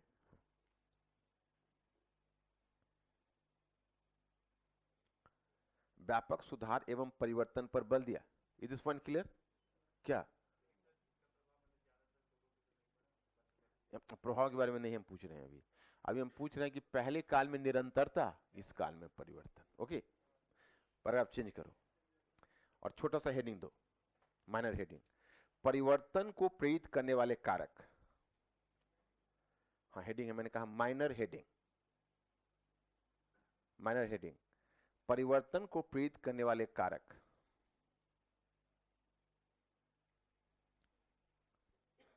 अब जहां परिवर्तन को प्रेरित करने वाले कारक ले, वहां पर डैश दीजिए और डैश देकर पॉइंट फर्स्ट लिखिए, ब्रिटिश औद्योगिक पूंजीवाद के हित। हाँ फिर हेडिंग, माइनर हेडिंग, मैंने परिवर्तन को प्रेरित करने वाले कारक है। अब परिवर्तन को प्रेरित करने वाले कारक में तुम लोग दिमाग में इमेज नहीं बनेगा तो याद थोड़ा रहेगा। इमेज यहाँ पर ये बनाना है कि हम परिवर्तन को प्रेरित करने वाले कारक बताएं ना, तो इसमें अब दो कारक तुम लोगों को बता देंगे तो क्लियर हो जाएगा। तो परिवर्तन को प्रेरित करने वाले कारक में जो पहला कारक है वह है, लिखिएगा, ब्रिटिश औद्योगिक पूंजीवाद के हित। ब्रिटिश औद्योगिक पूंजीवाद के हित, डैश देकर लिखिए कि अगर भारत का विकास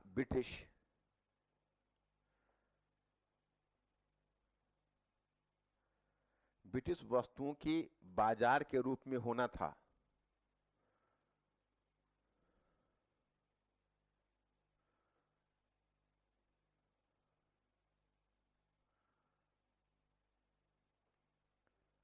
तो फिर अंग्रेजी शिक्षा को प्रोत्साहन देना आवश्यक था।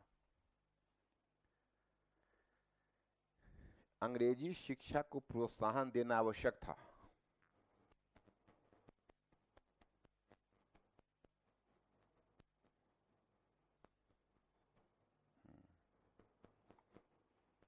क्योंकि अंग्रेजी शिक्षा के माध्यम से, क्योंकि अंग्रेजी शिक्षा के माध्यम से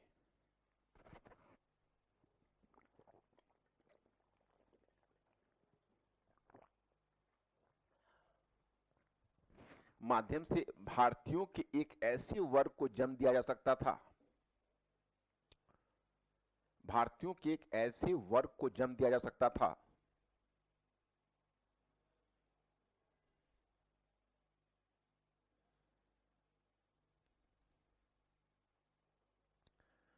जो ब्रिटिश वस्तुओं के बाजार के रूप में कार्य कर सके।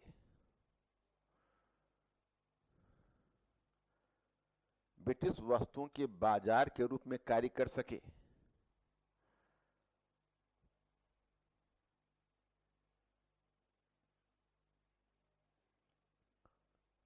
परंतु यह भी सोचा गया,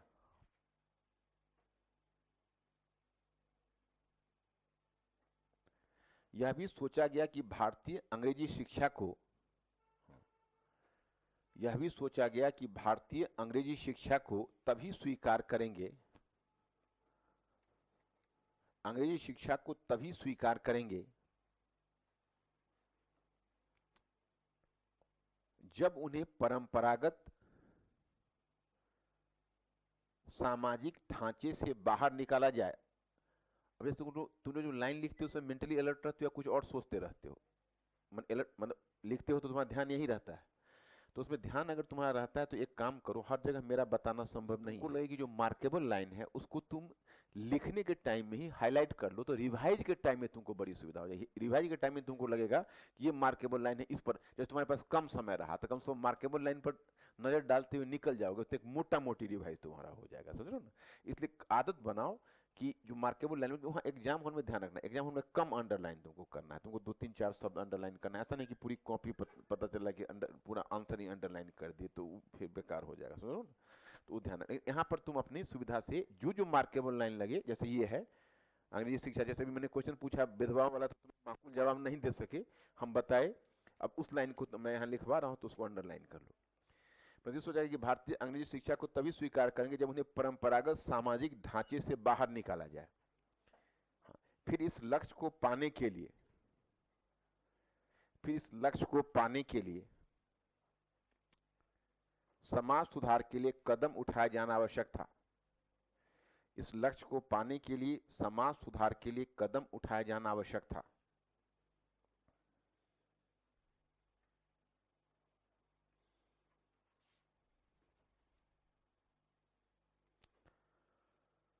आवश्यक था।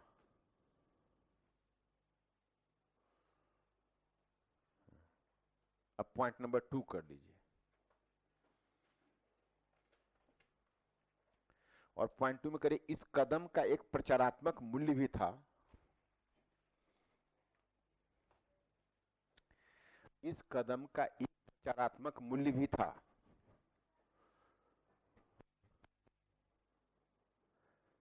इस कदम का एक प्रचारात्मक मूल्य भी था,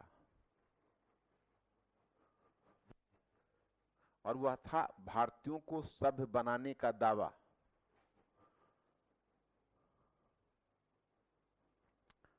भारतीयों को सभ्य बनाने का दावा।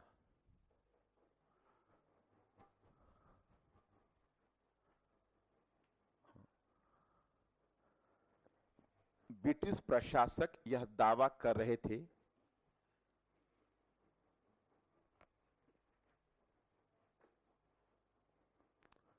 ब्रिटिश प्रशासक यह दावा कर रहे थे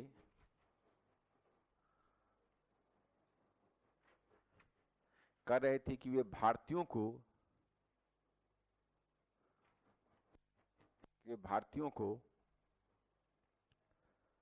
रूढ़िवादी सामाजिक ढांचे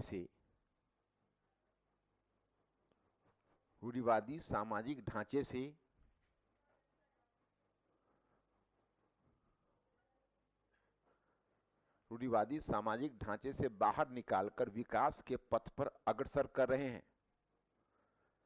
रूढ़िवादी सामाजिक ढांचे से बाहर निकालकर विकास के पथ पर अग्रसर कर रहे हैं।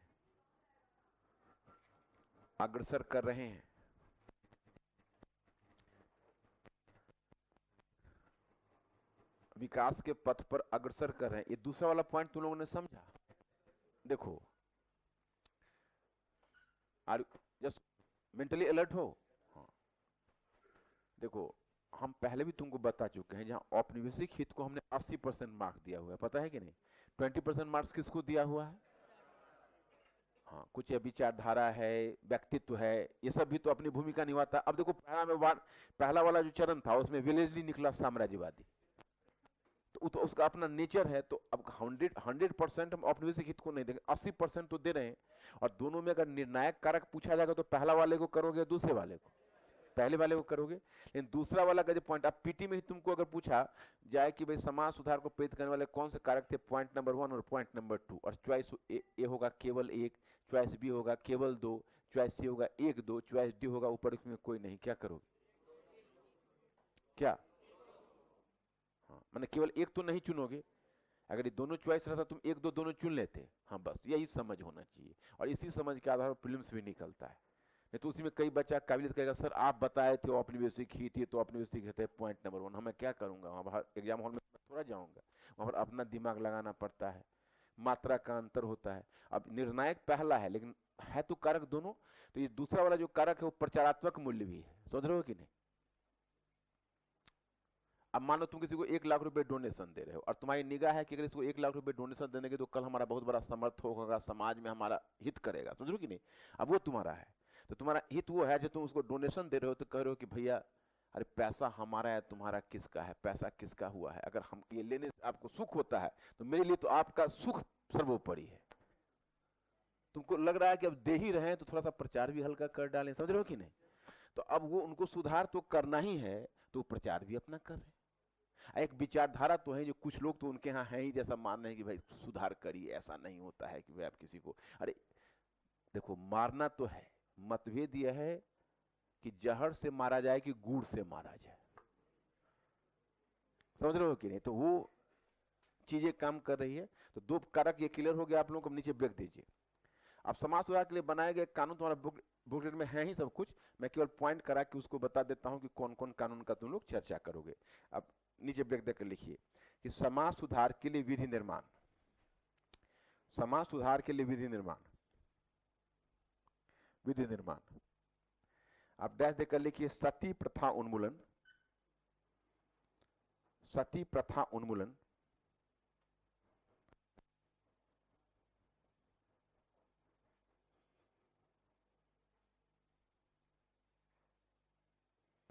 डैश देकर 1829 में बंगाल रेगुलेशन के आधार पर, बंगाल 1829 में बंगाल रेगुलेशन के आधार पर तथा 1830 में उसे भारत के अन्य क्षेत्रों में लागू किया जाना, तथा 1830 में उसे अन्य क्षेत्रों में लागू किया जाना।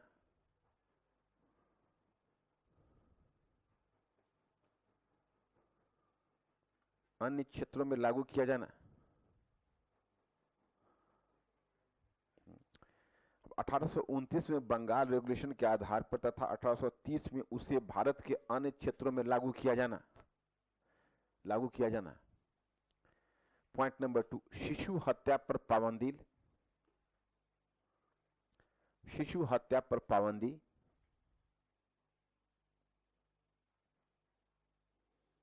अब डेथ दीजिए, डेथ के लिखिए। 1830 के दशक में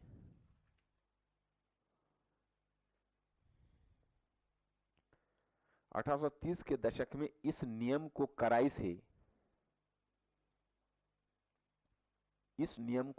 से लागू करने का प्रयास। इस नियम को कड़ाई से लागू करने का प्रयास।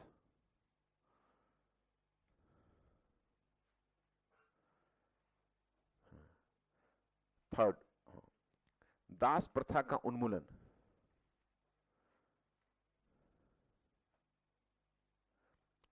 दास प्रथा का उन्मूलन। अब डैश 1833 के चार्टर में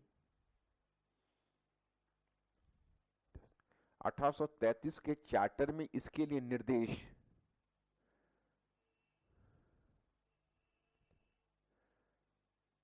तथा 1843 में इसे लागू करने का प्रयास। 1843 में इसे लागू करने का प्रयास।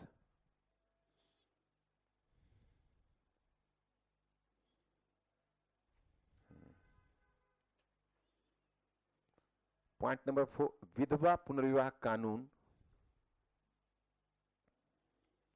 विधवा पुनर्विवाह कानून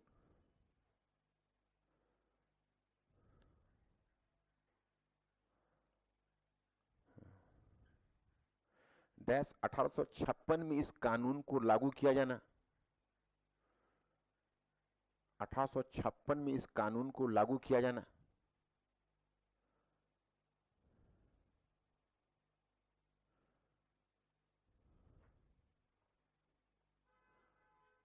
ओके, ये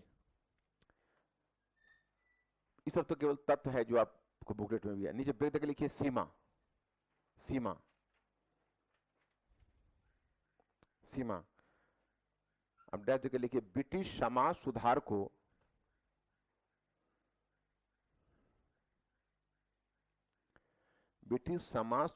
क्रियान्वित करते हुए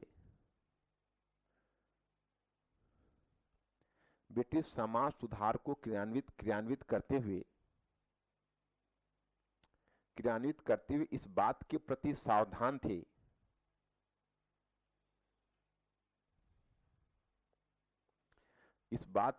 सावधान थे कि उनकी नीति से सवर्ण हिंदू क्रोधित न हो।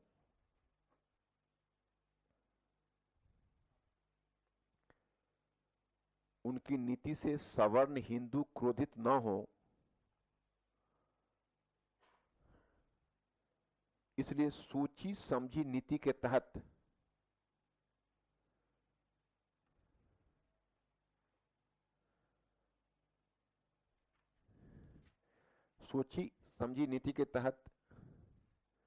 न तो उन्होंने जाति उत्पीड़न को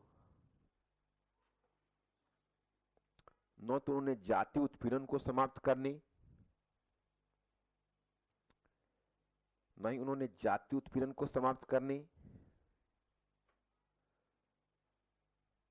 और न ही छुआछूत को समाप्त करने के लिए कानून बनाए।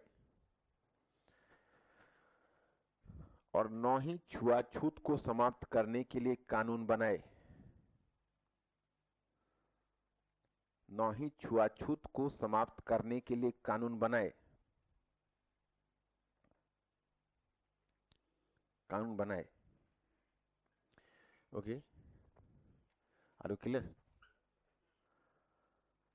सीमा के बारे में क्लियर हुए तुम लोग ने? हाफ हार्टेड काम किया, ब्रिटिश को लगा कि अगर हम जाति व्यवस्था के विरुद्ध कुछ कर दिए तब सवर्ण हिंदू हैं वो सब विद्रोह कर सकते हैं, तो इसलिए अपना डरा रहा, उधर छेड़छाड़ नहीं किया, समझो ना।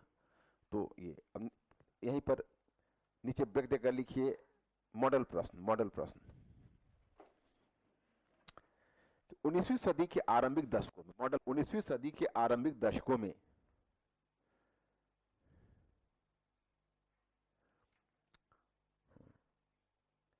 19वीं सदी के आरंभिक दशकों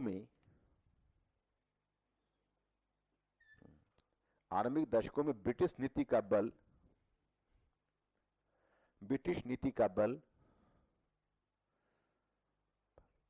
भारतीय समाज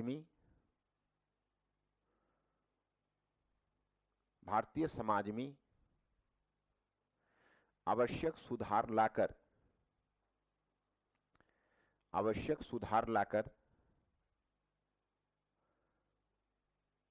एक ऐसे उन्नत समाज का निर्माण करना था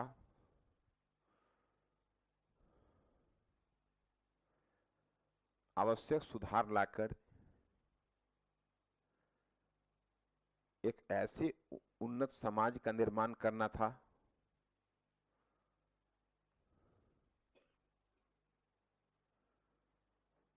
जो पश्चिम के ज्ञान विज्ञान की शिक्षा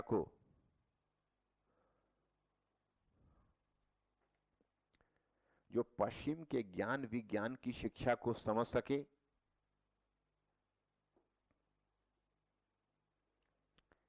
ज्ञान विज्ञान की शिक्षा को समझ सके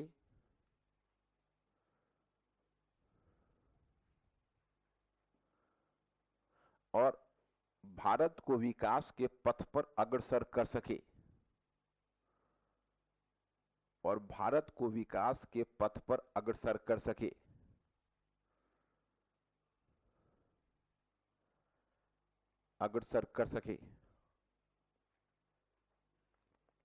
इस कथन से आप कहां तक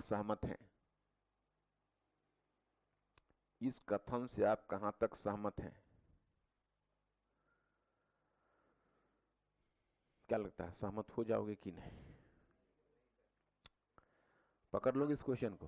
हाँ, थोड़ा सा एक ध्यान रखना, पॉइंट नंबर 1 तो निकल ही जाएगा, पॉइंट नंबर 2 के लिए भी हल की गुंजाइश बना लेना। नहीं बनेगा? जैसे देखो, मेन मोटिव दिखाओगे, मन कैसे गुंजाइश बनाओगे, तुमको मुश्किल आएगी। ऐसा करो, पॉइंट नंबर 2 तुम छोड़ ही दो, क्योंकि तुम गड़बड़ कर डालोगे फिर उसको लेकर। नहीं, अगर हम तुम्हारी जगह रहते तो पॉइंट नंबर 2 मतलब एक कहते कि हालांकि यह सही है कि यूरोप में कुछ ऐसे विद्वानों का एक वर्ग पैदा हुआ था जिसे हम उदारवादी और उपयोगितावादी चिंतक के रूप में जानते हैं, जो भारत में सुधार और परिवर्तन की मांग कर रहे थे, परंतु यहाँ भी गौर करने की जरूरत है कि वे स्वयं भी औद्योगिक क्रांति के उपज थे और कहीं ना कहीं औद्योगिक पूंजीवाद के हिस्से प्रेरित होकर इस विचारधारा को प्रोत्साहन दे रहे थे। आर्गू नहीं दोस्तों, आप मैनेज कर लोगे तुम लोग?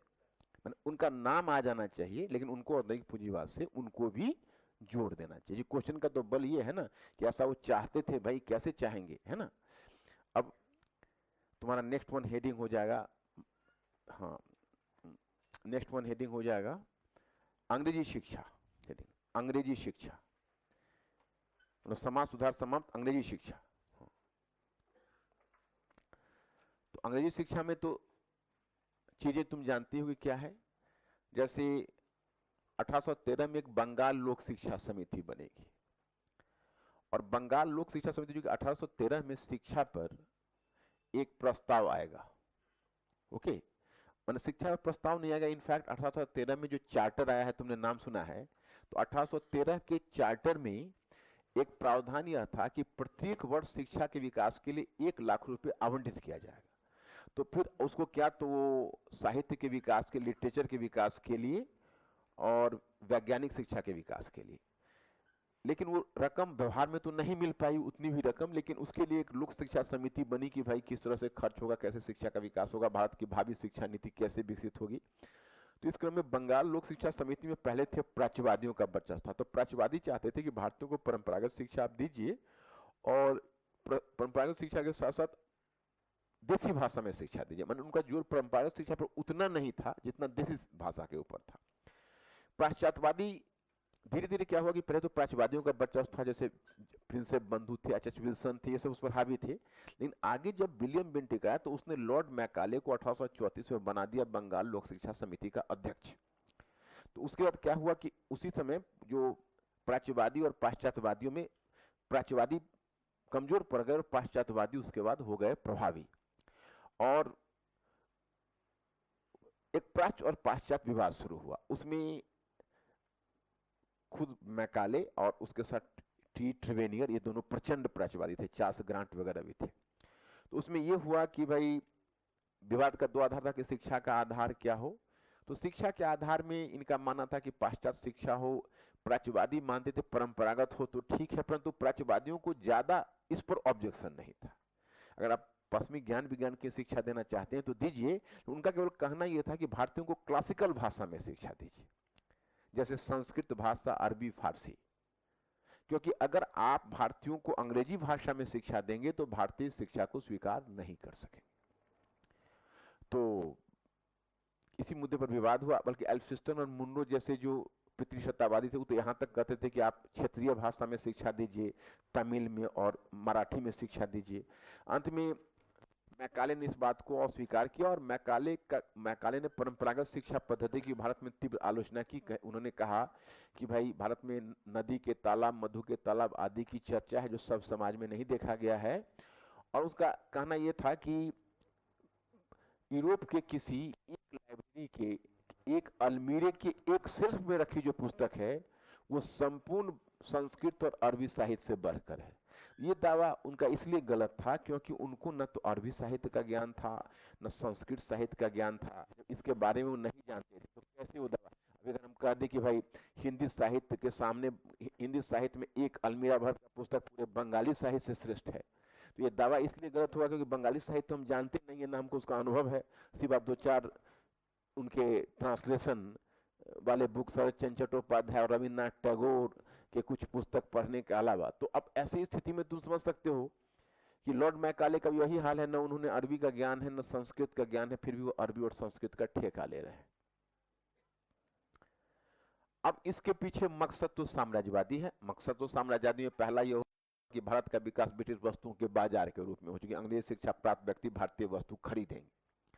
दूसरा है कि छोटे जो पद है उनकी इतनी संख्या तो भारत में अंग्रेजों की है नहीं, और अंग्रेजों को किसी पद पर रखोगे तो पढ़ेंगे महंगे, तो अब सस्ते दर पर भारतीय ही मिलेंगे, तो अंग्रेजी शिक्षा प्राप्त भारतीय सस्ती दर पर जॉब कर सकते थे, ये भी है। और तीसरा एक यह भी माना जाता है कि भाई उसका कहीं ना कहीं मैकाले का उद्देश्य यह भी था कि ईसाई धर्म का संरक्षण हो, उसका संवर्धन हो भारत में।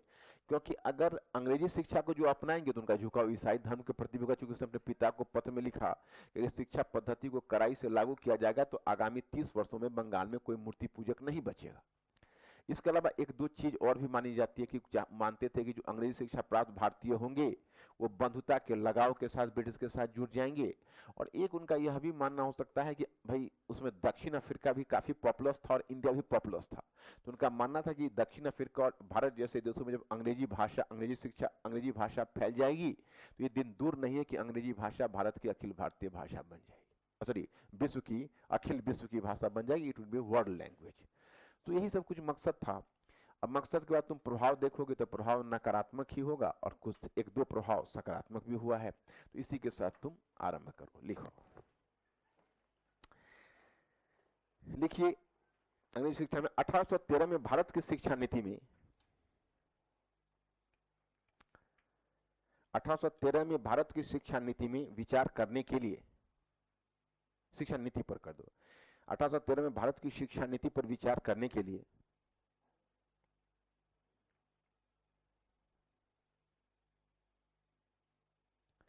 बंगाल लोक शिक्षा समिति का गठन हुआ। बंगाल लोक शिक्षा समिति का गठन हुआ।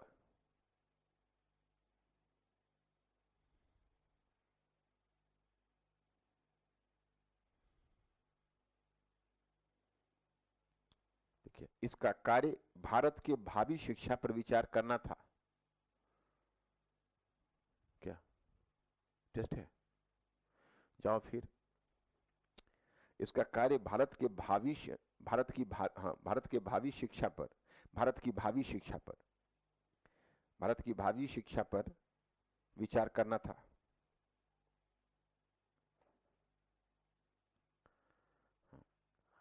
आरंभ में बंगाल लोक शिक्षा समिति पर प्राच्यवादियों का बोलबाला था।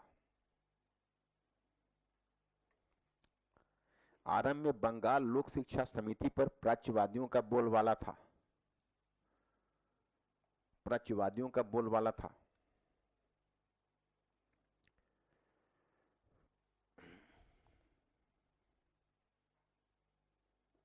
बोलबाला था, परंतु निम्नलिखित कारणों से इस पर पाश्चात्यवादियों का प्रभाव बढ़ता गया।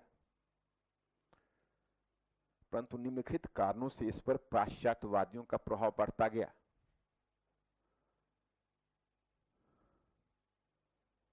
निम्नलिखित कारणों से इस पर पाश्चात्यवादियों का प्रभाव बढ़ता गया।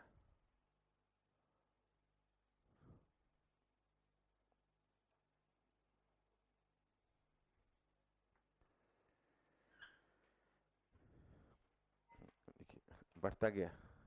पॉइंट 1, 1828 में नए गवर्नर जनरल के रूप में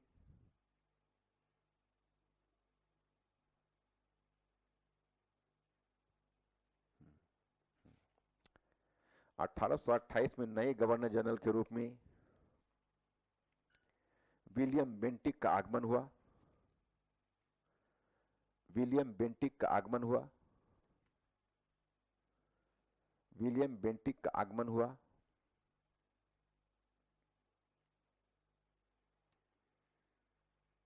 आगमन हुआ।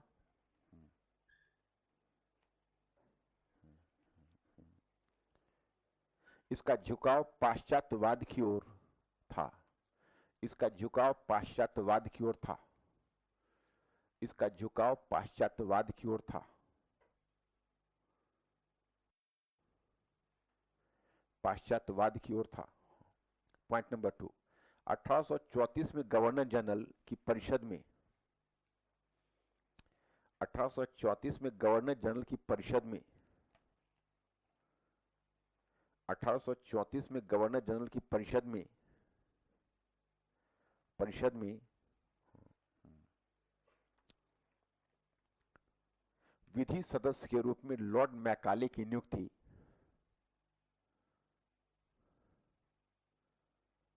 विधि सदस्य के रूप में लॉर्ड मैकाले की नियुक्ति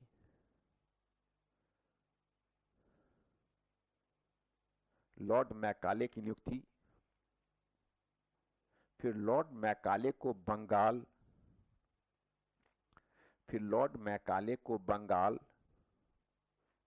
लोक शिक्षा समिति के अध्यक्ष के पद पर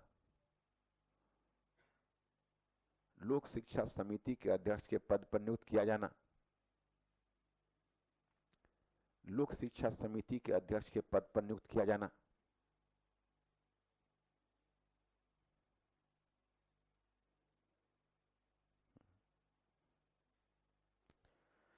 मतलब ये दो कारक आपको बताए गए हैं कि बंगाल लोक शिक्षा समिति में पाश्चात्यवादियों का प्रभाव कैसे बढ़ गया। तो पाश्चात्यवादियों के बढ़ते हुए प्रभाव के दो कारण बताए गए, यही दो कारण आपको बताएंगे। पर आप चेंज करिए और लिखिए प्राच्य और पाश्चात्य विवाद क्या थे। प्राच्य और पाश्चात्य विवाद क्या थे। पर चिन्ह डालिए और डैश देकर पॉइंट फर्स्ट लिखिए। Point first. हाँ नहीं मैंने कहा हेडिंग दीजिए इसको। हाँ, पॉइंट नंबर 2 में हो गया आपका। अब हेडिंग दीजिए प्राच्य और माइनर हेडिंग, प्राच्य और पाश्चात्य विवाद क्या थे। प्राच्य और इसको कहते हैं orientalist Anglicist controversy. Orientalist Anglicist controversy. यहां पर देखिए प्राच्य और पाश्चात्य विवाद क्या थे और डैश दीजिए और डैश देकर पॉइंट फर्स्ट लिखिए शिक्षा का आधार क्या हो। हाँ हेडिंग फिर डैश दीजिए और फिर पॉइंट फर्स्ट बनाइए। देखो मैं रिपीट कर देता हूं, कंफ्यूजन दूर हो जाएगा। प्राच्य और पाश्चात्य विवाद क्या थे, ये भी आपका माइनर हेडिंग है। अब माइनर के अंदर फिर एक माइनर हेडिंग है, पॉइंट फर्स्ट करके 2 पॉइंट बनेगा। शिक्षा का आधार क्या हो और फिर पॉइंट 2 भी बनाइए शिक्षा का माध्यम क्या हो और दोनों में प्रश्न चिन्ह डाल दीजिए। शिक्षा का आधार क्या हो और शिक्षा का माध्यम, दूसरा पॉइंट 2 शिक्षा का माध्यम क्या हो। और तब फिर डालिएगा पैराग्राफ चेंगे। पहले पहले मुद्दे पर कोई महत्वपूर्ण विवाद नहीं था। पहले मुद्दे पर कोई महत्वपूर्ण विवाद नहीं था। कोई महत्वपूर्ण विवाद नहीं था।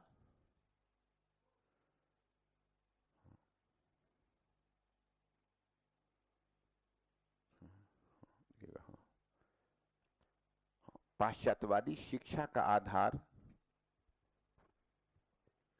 पाश्चात्यवादी शिक्षा का आधार आधुनिक ज्ञान विज्ञान की शिक्षा को मानते थे।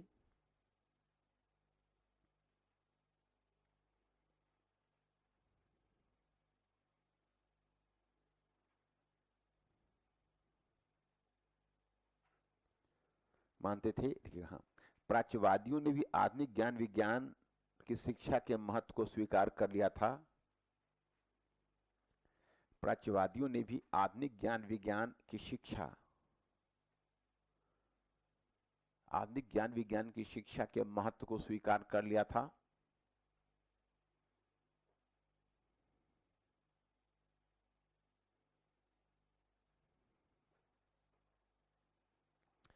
पैराग्राफ चेंज करके, हाँ, पहले मुद्दे पर कोई महत्वपूर्ण विवाद नहीं था। पहले मुद्दे पर कोई महत्वपूर्ण विवाद नहीं था। पहले मुद्दे पर कोई महत्वपूर्ण विवाद नहीं था।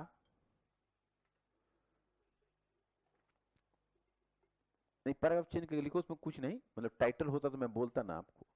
पहले मुद्दे पर कोई, जैसे ऊपर हमने 2 पॉइंट दे दिया है, पहले मुद्दा क्या है, अब नीचे हम उसको मतलब दोनों मुद्दे को नीचे एक्सप्लेन कर रहे हैं, बस इतना ही। पर पहले मुद्दे पर कोई महत्वपूर्ण विवाद नहीं था, नहीं था। पाश्चात्यवादी शिक्षा का आधार, हाँ, पाश्चात्य शिक्षा का आधार आधुनिक ज्ञान विज्ञान की शिक्षा को मानते थे। हो गया। अब नेक्स्ट लिखिए, उसी में प्राच्यवादियों ने भी, ये भी हो गया। हाँ, अब पैराग्राफ चेंज करिए फिर, ये दोनों लाइन हो गया ना, पैराग्राफ चेंज। हाँ, देखिए, परंतु दूसरे मुद्दे पर, ये भी लिखा हुआ है, परंतु दूसरे मुद्दे पर अत्यधिक विवाद था। पैराग्राफ चेंज नहीं किया, कर लिया। हाँ, परंतु दूसरे मुद्दे पर अत्यधिक विवाद था, विवाद था। देखिए, पाश्चात्यवादियों का मानना था, पाश्चात्यवादियों का मानना था कि शिक्षा का माध्यम अंग्रेजी भाषा हो।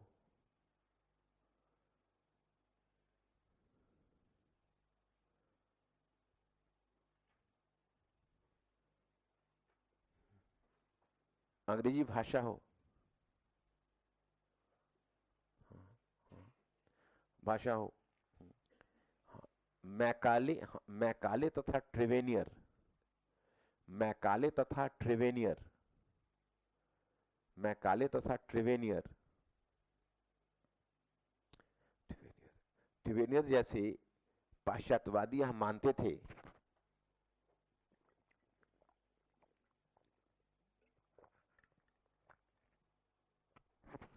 ट्रिवेनियर जैसे पाश्चात्यवादी यह मानते थे कि अंग्रेजी भाषा ही, अंग्रेजी भाषा ही वैज्ञानिक शिक्षा का माध्यम हो सकता है। अंग्रेजी भाषा ही वैज्ञानिक शिक्षा का माध्यम हो सकता है,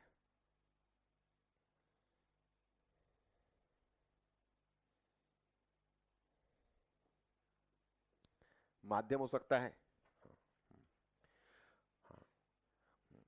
मैकाले प्राच्य भाषा साहित्य का बड़ा आलोचक था।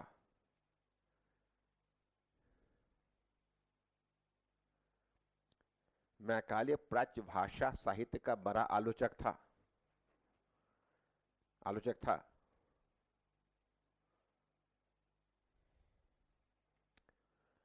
वहीं प्राच्यवादियों का यह कहना था,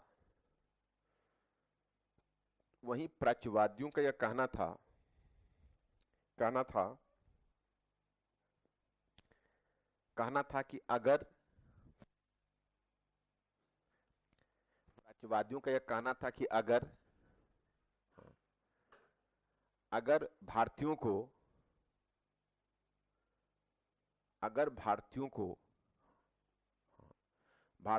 क्लासिकल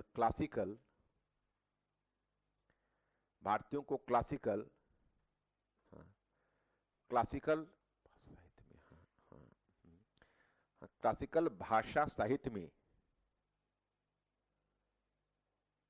सॉरी साहित्य नहीं, क्लासिकल भाषा में, हाँ, क्लासिकल भाषा में शिक्षा नहीं दी जाएगी,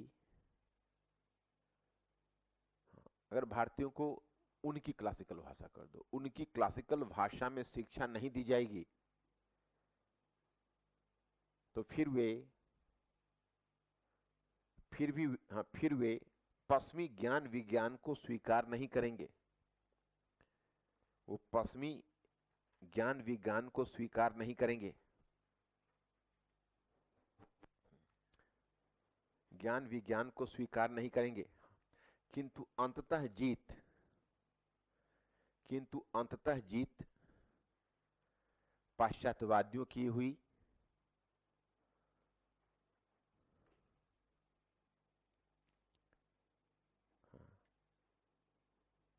पाश्चात्यवादियों की हुई और फिर 2 फरवरी 1835 को बंगाल में मैकाले शिक्षा पद्धति 1835 को बंगाल में मैकाले शिक्षा पद्धति को लागू कर दिया गया। बंगाल में मैकाले शिक्षा पद्धति को लागू कर दिया गया।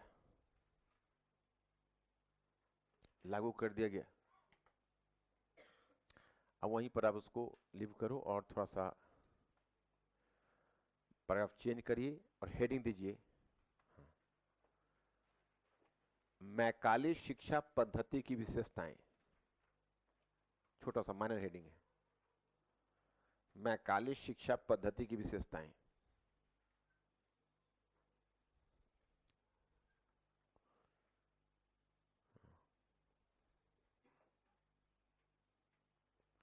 अब इसकी विशेषता देख लो। 2 विशेषता मैं बताऊंगा। एक विशेषता बताऊंगा कि भाई अंग्रेजी शिक्षा को शिक्षा के माध्यम से स्वीकार कर लिया गया, ये तो बहुत सिंपल सी विशेषता है, सबको पता है।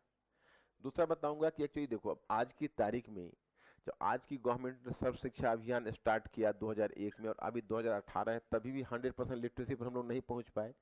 अब होता क्या है कि 80% आवंटन गवर्नमेंट का होता है, 20% राज्य सरकार का है। राज्य सरकार वो भी 20% देने के लिए तैयार नहीं होती है। और फिर जो केंद्र सरकार भी देती है उसमें कितना मिसयूज होता है और क्या होता है। और राज्य सरकार केंद्र सरकार से इसलिए चिढ़ी रहती है कि उसमें हमारा भी फंड लगता है और सारा प्रचार ये खुद ले जाता है ना। जैसे ममता बनर्जी वाले में हुआ ना कि मोदी का जो फोटो जो लगा हुआ था आयुष्मान क्या स्वास्थ्य, तो उस पर क्या है कि उसी प्रकार से होता है। तो अब प्रॉब्लम ये हुआ कि आज जब हमारी सरकार इतना फंड आवंटन कर रही है, तब तो देख रहे हो देसी भाषा का विकास नहीं हो पा रहा। और अंग्रेजी भाषा में जो कि ब्रिटिश का 52% फंड लगता था डिफेंस में और बाकी चीजों में, तो सोशल सेक्टर में तो उनका निवेश बहुत कम था, और भी अंग्रेजी शिक्षा और इतनी बड़ी जनसंख्या को, समझ रहे हो कि नहीं।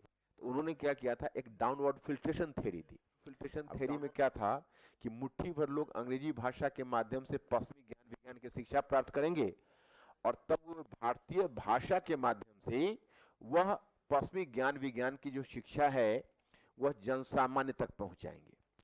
तो अब समझ सकते हो कि जिनको पश्चिमी ज्ञान विज्ञान की शिक्षा मिल जाएगी वो जनसामान्य से क्या मतलब रखेंगे, फिर वो तो ब्राउन साहब बन जाएंगे व्हाइट साहब के बदले। तो इस तरह से क्या हुआ कि शिक्षा, उनका कहना था विप्रवेशन का मतलब है डाउनवर्ड फिल्ट्रेशन थ्योरी, कि जब मुट्ठी भर भारतीय जब अंग्रेजी भाषा के माध्यम से शिक्षा प्राप्त करेंगे तो ऊपर से शिक्षा छन छन कर नीचे तक आएगी, है ना, और शिक्षा का विकास होगा। तो उसी को विप्रवेशन का सिद्धांत कहते हैं। कई बार पीटी में पूछ देता है कि डाउनवर्ड फिल्ट्रेशन थ्योरी किस क्षेत्र में अपनाया गया है ना, यह है शिक्षा का क्षेत्र। तो आप लिखिएगा, हाँ, पॉइंट फर्स्ट, भारत में शिक्षा के माध्यम के रूप में अंग्रेजी को स्वीकार किया जाना। भारत में भारत में शिक्षा के माध्यम के रूप में अंग्रेजी को स्वीकार किया जाना, स्वीकार किया जाना।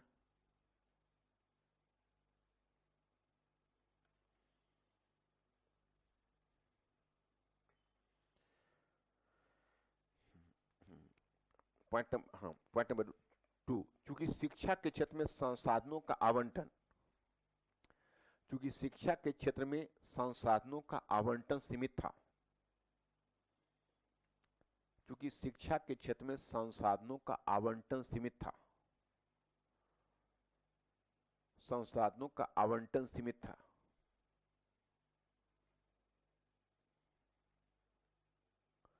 फिर अंग्रेजी शिक्षा खर्चीली थी,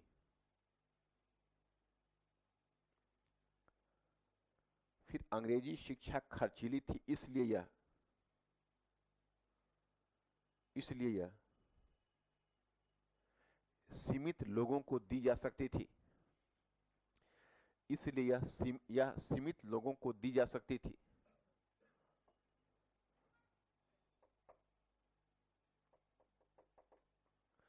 सीमित लोगों को दी जा सकती थी। अतः पाश्चात्य शिक्षा के प्रसार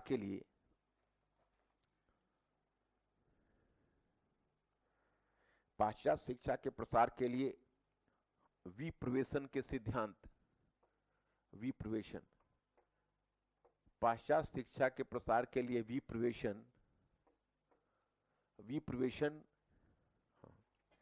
के सिद्धांत को स्वीकार किया गया।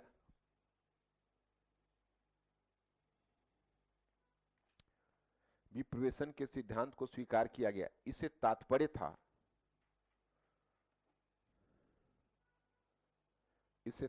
था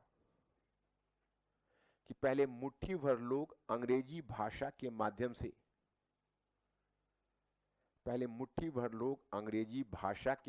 से,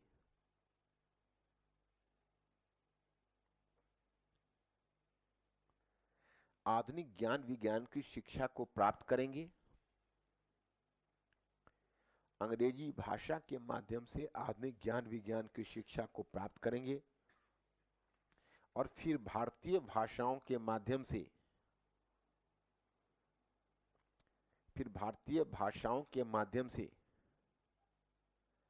उसे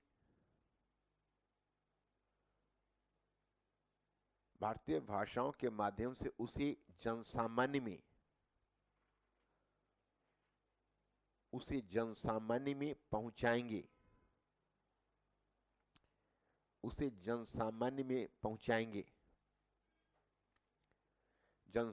में पहुंचाएंगे, यद्यपि व्यवहार में ऐसा नहीं हो सका।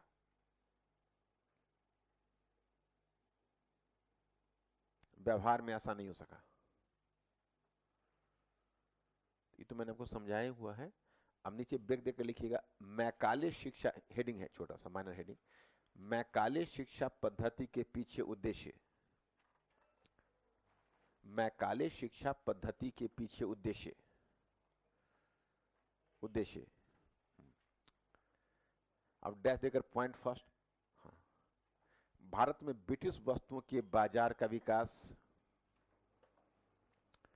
भारत में ब्रिटिश वस्तुओं के बाजार का विकास,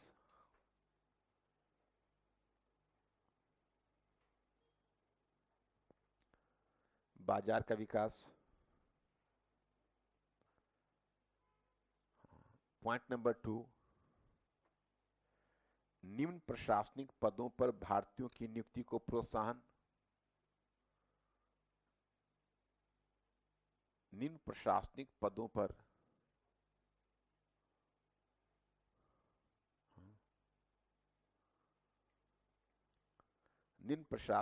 पर भारतीयों की नियुक्ति को प्रोत्साहन, देना।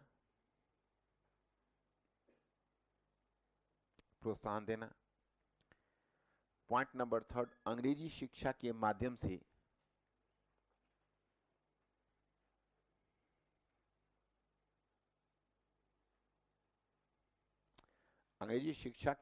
से भारत में ईसाई धर्म का प्रसार करना, अंग्रेजी शिक्षा के माध्यम से भारत में ईसाई धर्म का प्रसार करना।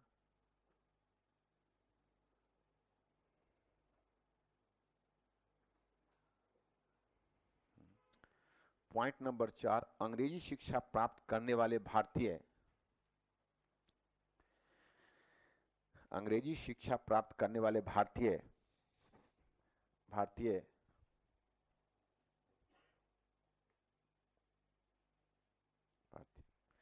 बंधुता के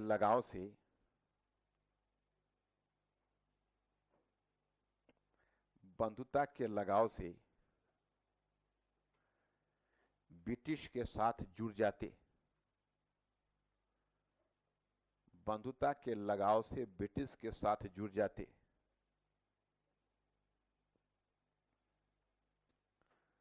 पॉइंट नंबर 5,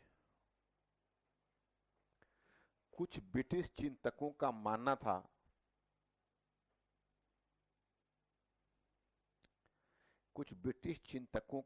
था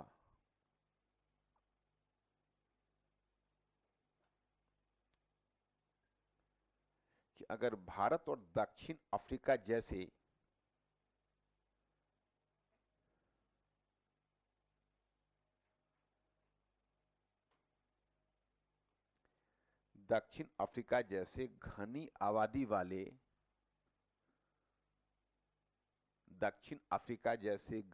आबादी वाले देशों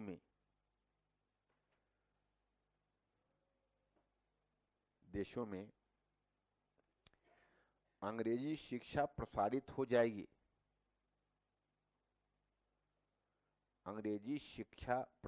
जाएगी,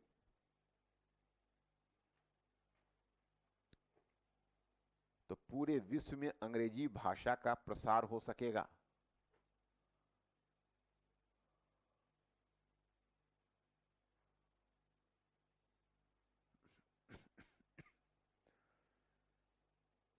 अंग्रेजी भाषा का प्रसार हो सकेगा। तो मैं समझा चुका हूं तुम लोग को। अब मैं 5 मिनट टाइम दोगे तो सीमाएं और उसका ये है वो खत्म हो जाएगा, तो कोई दिक्कत तो नहीं। कल क्यों कहीं जाना है क्या? टेस्ट कितने बजे से है? बस 5 मिनट का टाइम है, लो ना, 5 मिनट में छोड़ दूंगा। सीमाएं दे दो, ये खत्म हो जाएगा ना टॉपिक कम से कम। तो सीमाएं दे देकर पॉइंट फर्स्ट, हाँ, कि भारत में जन शिक्षा दुष्प्रभावित हुई। जन शिक्षा दुष्प्रभावित होना तो समझ गए, जन शिक्षा दुष्प्रभावित हुई। भारत में पुरानी पाठशाला पद्धति टूट गई, पाठशाला पद्धति टूट गई। देखो, यह अनुमान किया जा सकता है कि स्वतंत्रता के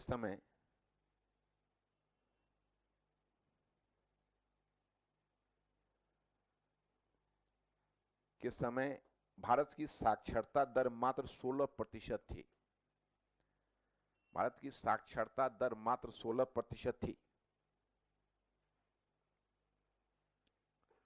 16% थी। आश्चर्यजनक रूप में भारत सरकार के द्वारा सर्व शिक्षा अभियान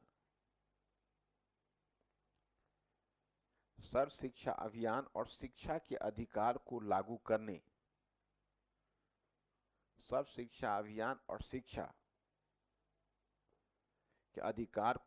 करने, के बावजूद भी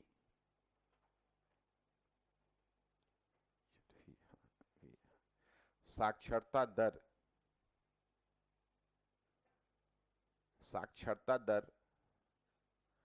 72% से अधिक नहीं हो पाई। लगभग 72% से अधिक नहीं हो पाई है।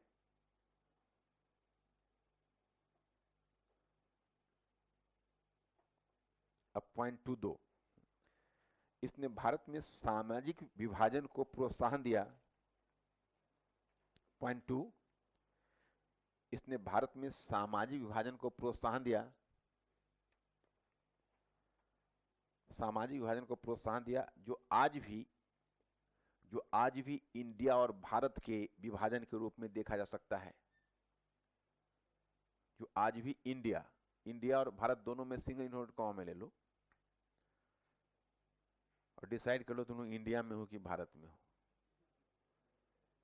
आज भी इंडिया और भारत के विभाजन के रूप में देखा जा सकता है। समझे दोनों का मतलब ना।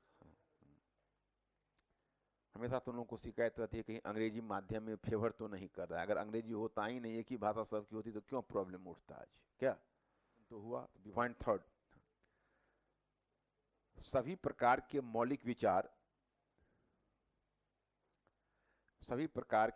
विचार ब्रिटेन में विकसित होते। सभी प्रकार के मौलिक विचार ब्रिटेन में विकसित होते भारत में उनकी केवल नकल की जाती। भारत में उनकी केवल नकल की जाती। पॉइंट नंबर 4, अंग्रेजी शिक्षा के नाम पर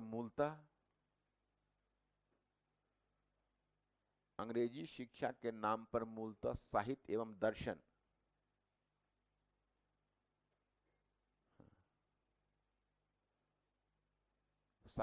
दर्शन की शिक्षा पर बल दिया गया।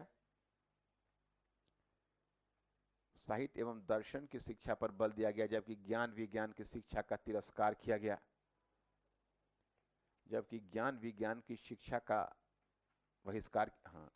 तिरस्कार किया गया।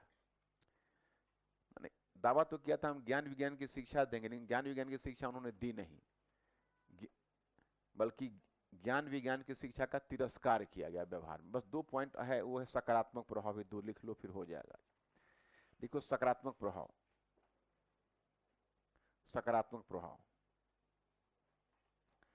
अब डैश देकर पॉइंट फर्स्ट लिखो। मुट्ठी भर लोग ही सही, मुट्ठी भर लोग ही सही, परंतु अंग्रेजी शिक्षा के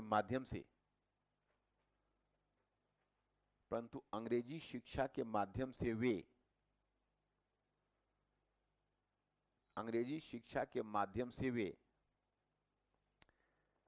पश्चिमी राष्ट्रवाद से परिचित हो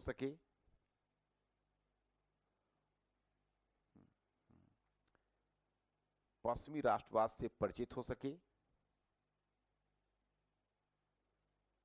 तथा फिर उन्होंने राष्ट्रवाद की चेतना को बल प्रदान किया।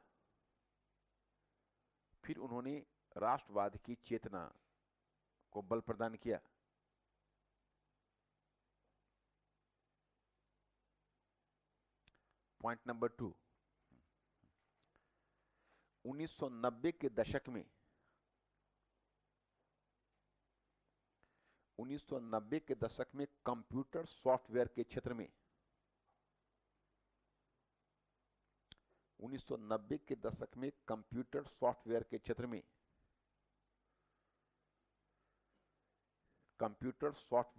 में भारत को जो सफलता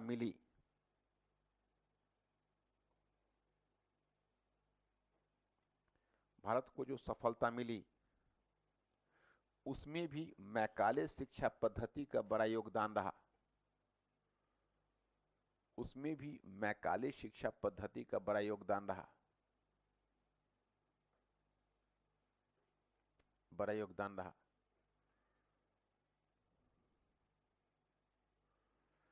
अब देखो, अब इसमें तुम लोग देख लेना, इसको तुम लोग को जो पूछना है कल डिस्कस कर लेंगे। अब कुछ तुम लोग लेट हो रहे हो तो जाओ, और थोड़ा सा कल मैं तुम लोग को थोड़ा सा मेरी बात पर गौर करना। फिर थोड़ा सा 2 मिनट कल थोड़ा हम 15 मिनट आप लोग को डिले कर रहे हैं। आप लोग 8:15 में आइएगा, 15 मिनट फिर टेस्ट ही होगा आप लोगों का। तो 8:30 से कल प्रैक्टिकली, कल एक्चुअली शिवरात्रि है, थोड़ा सा सुबह मुझे मंदिर जाना होता है तो फिर लेट हो जाएंगे, है ना।